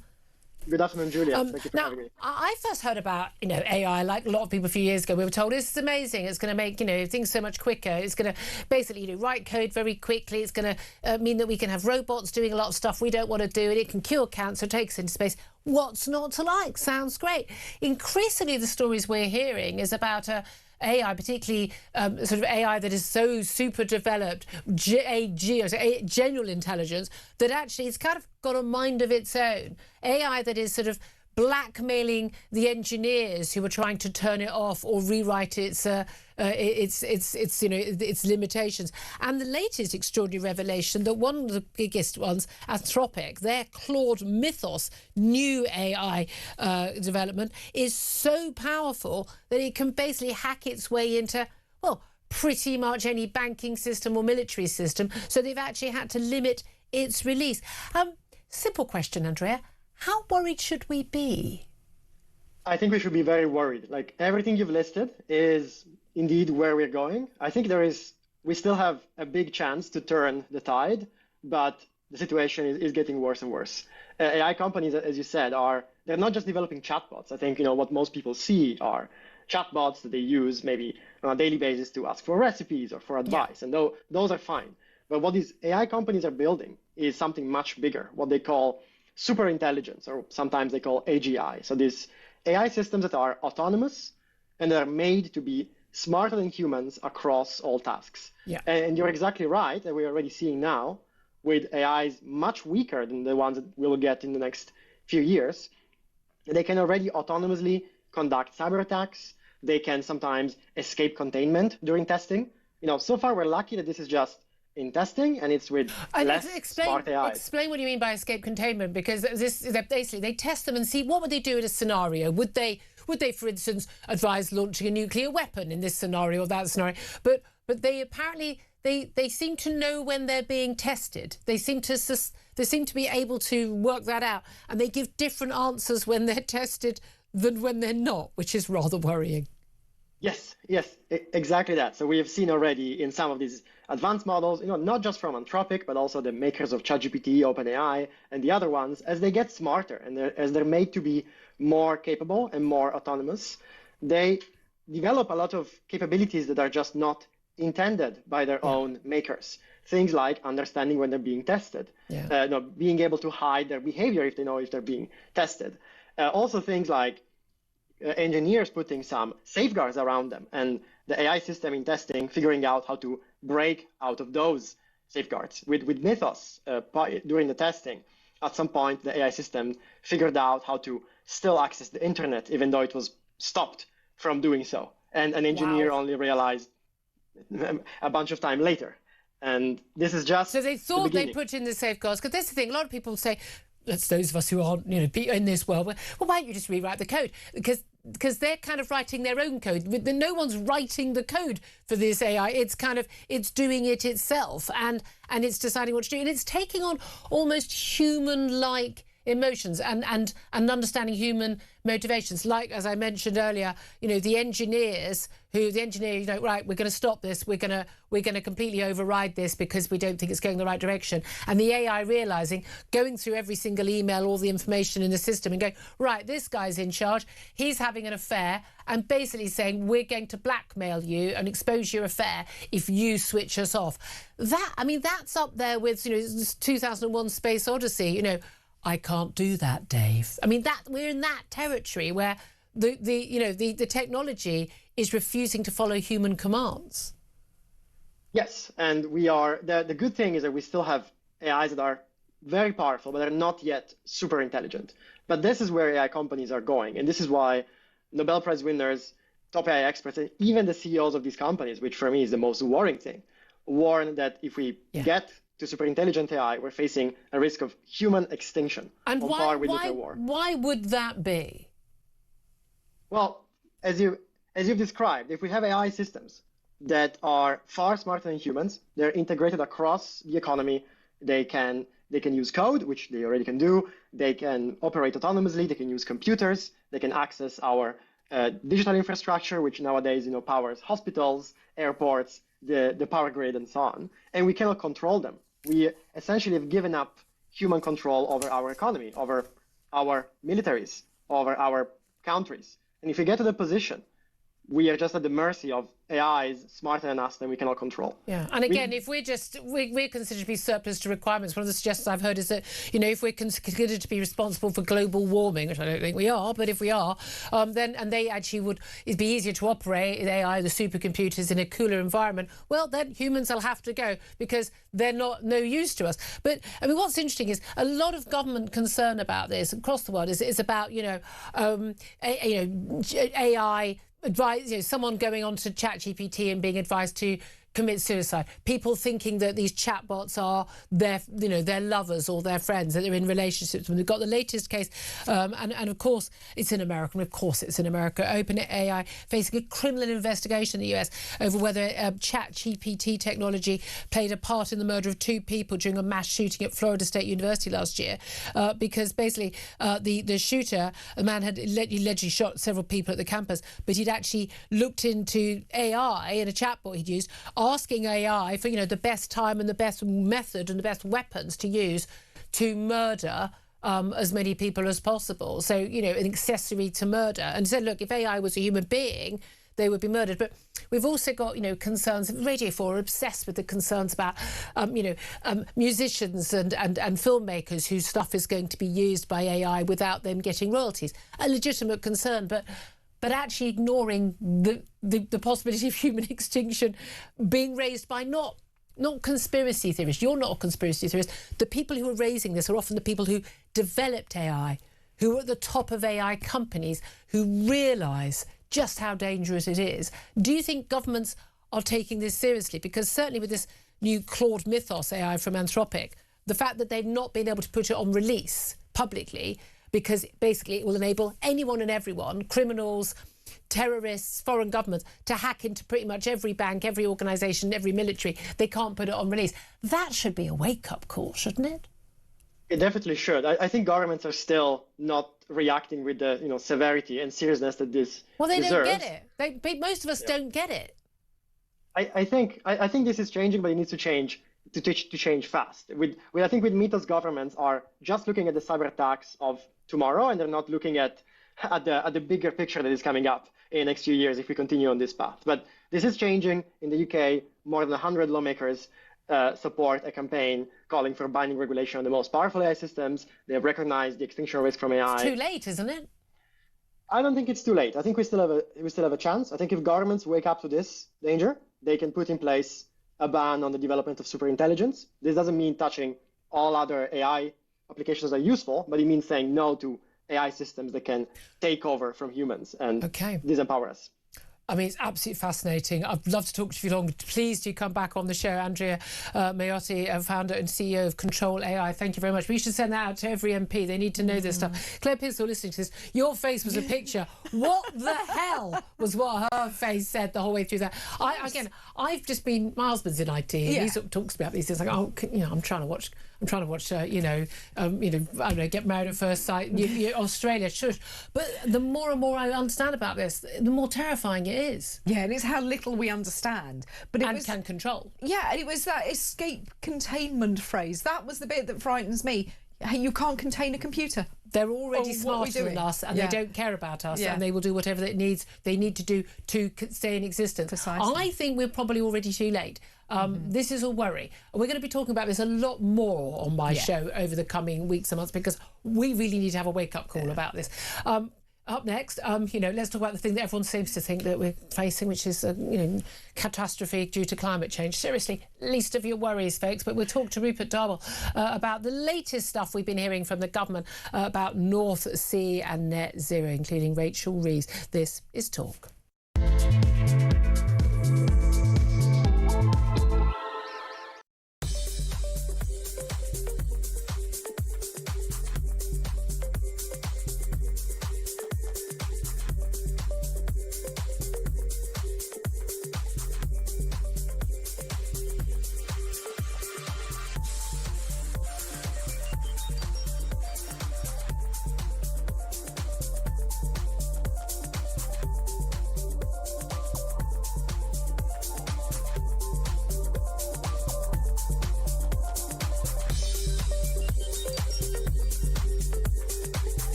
I hope I wouldn't have used that. Well, certainly I don't remember trying to get any job for my mates. Can you get a job? Can you help get a job for ex's mates? But don't tell the Foreign Secretary.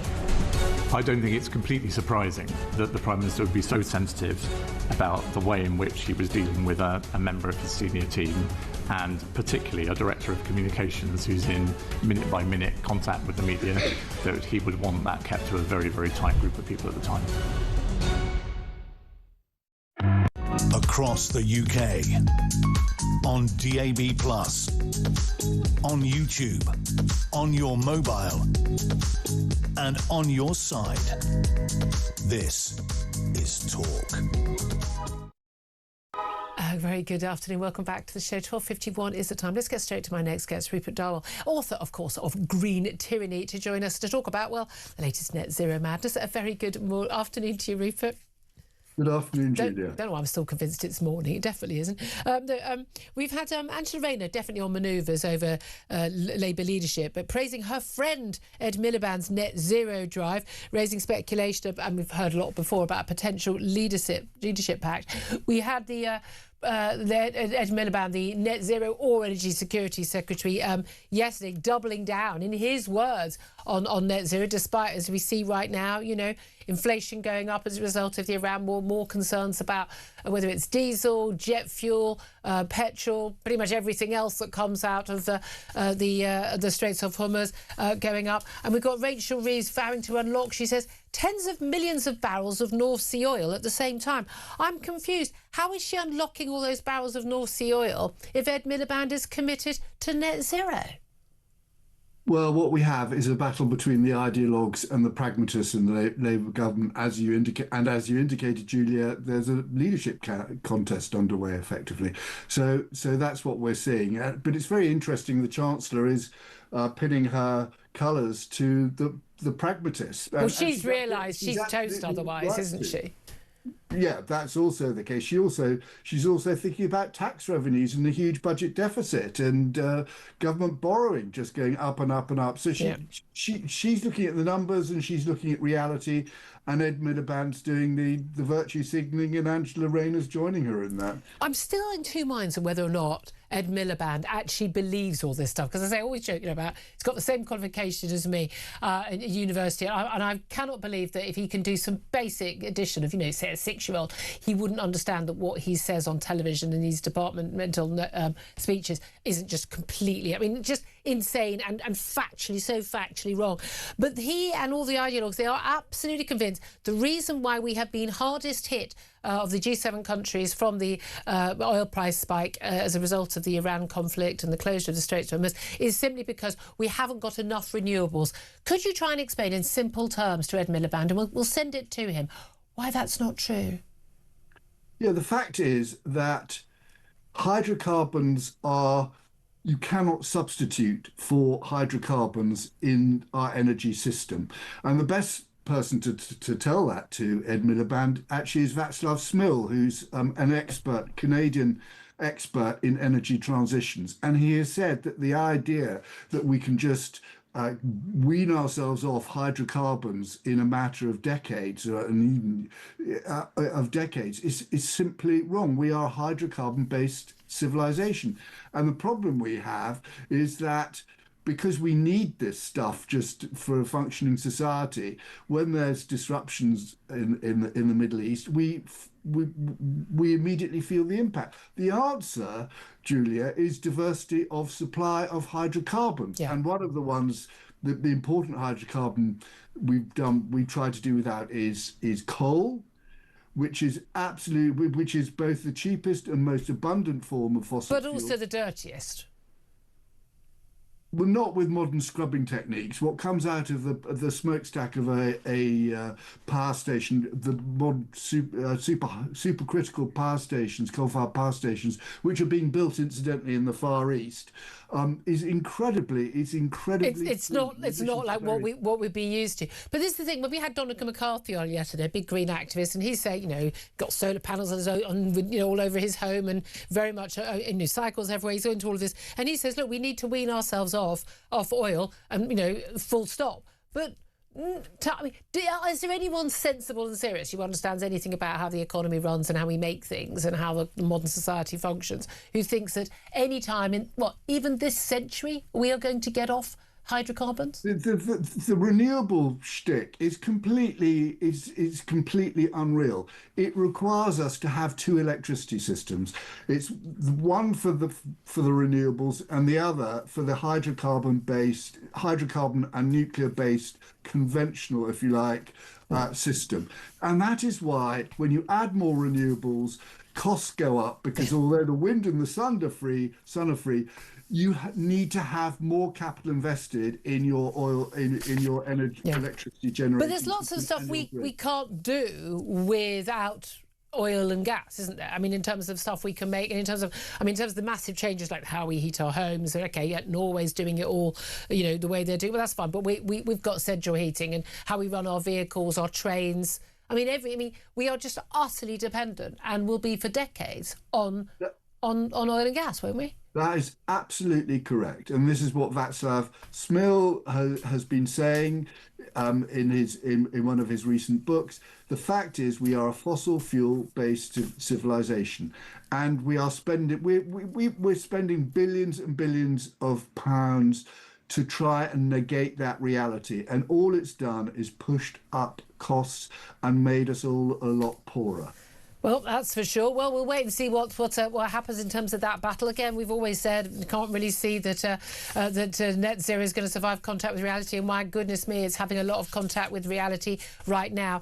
Is it not? Thank you very much indeed there to Rupert Darwell. Claire Pearsall, let's talk to you about that. It's just, I just despair whenever I have these conversations with, certainly, Donica yesterday. I just end up just tearing my hair out.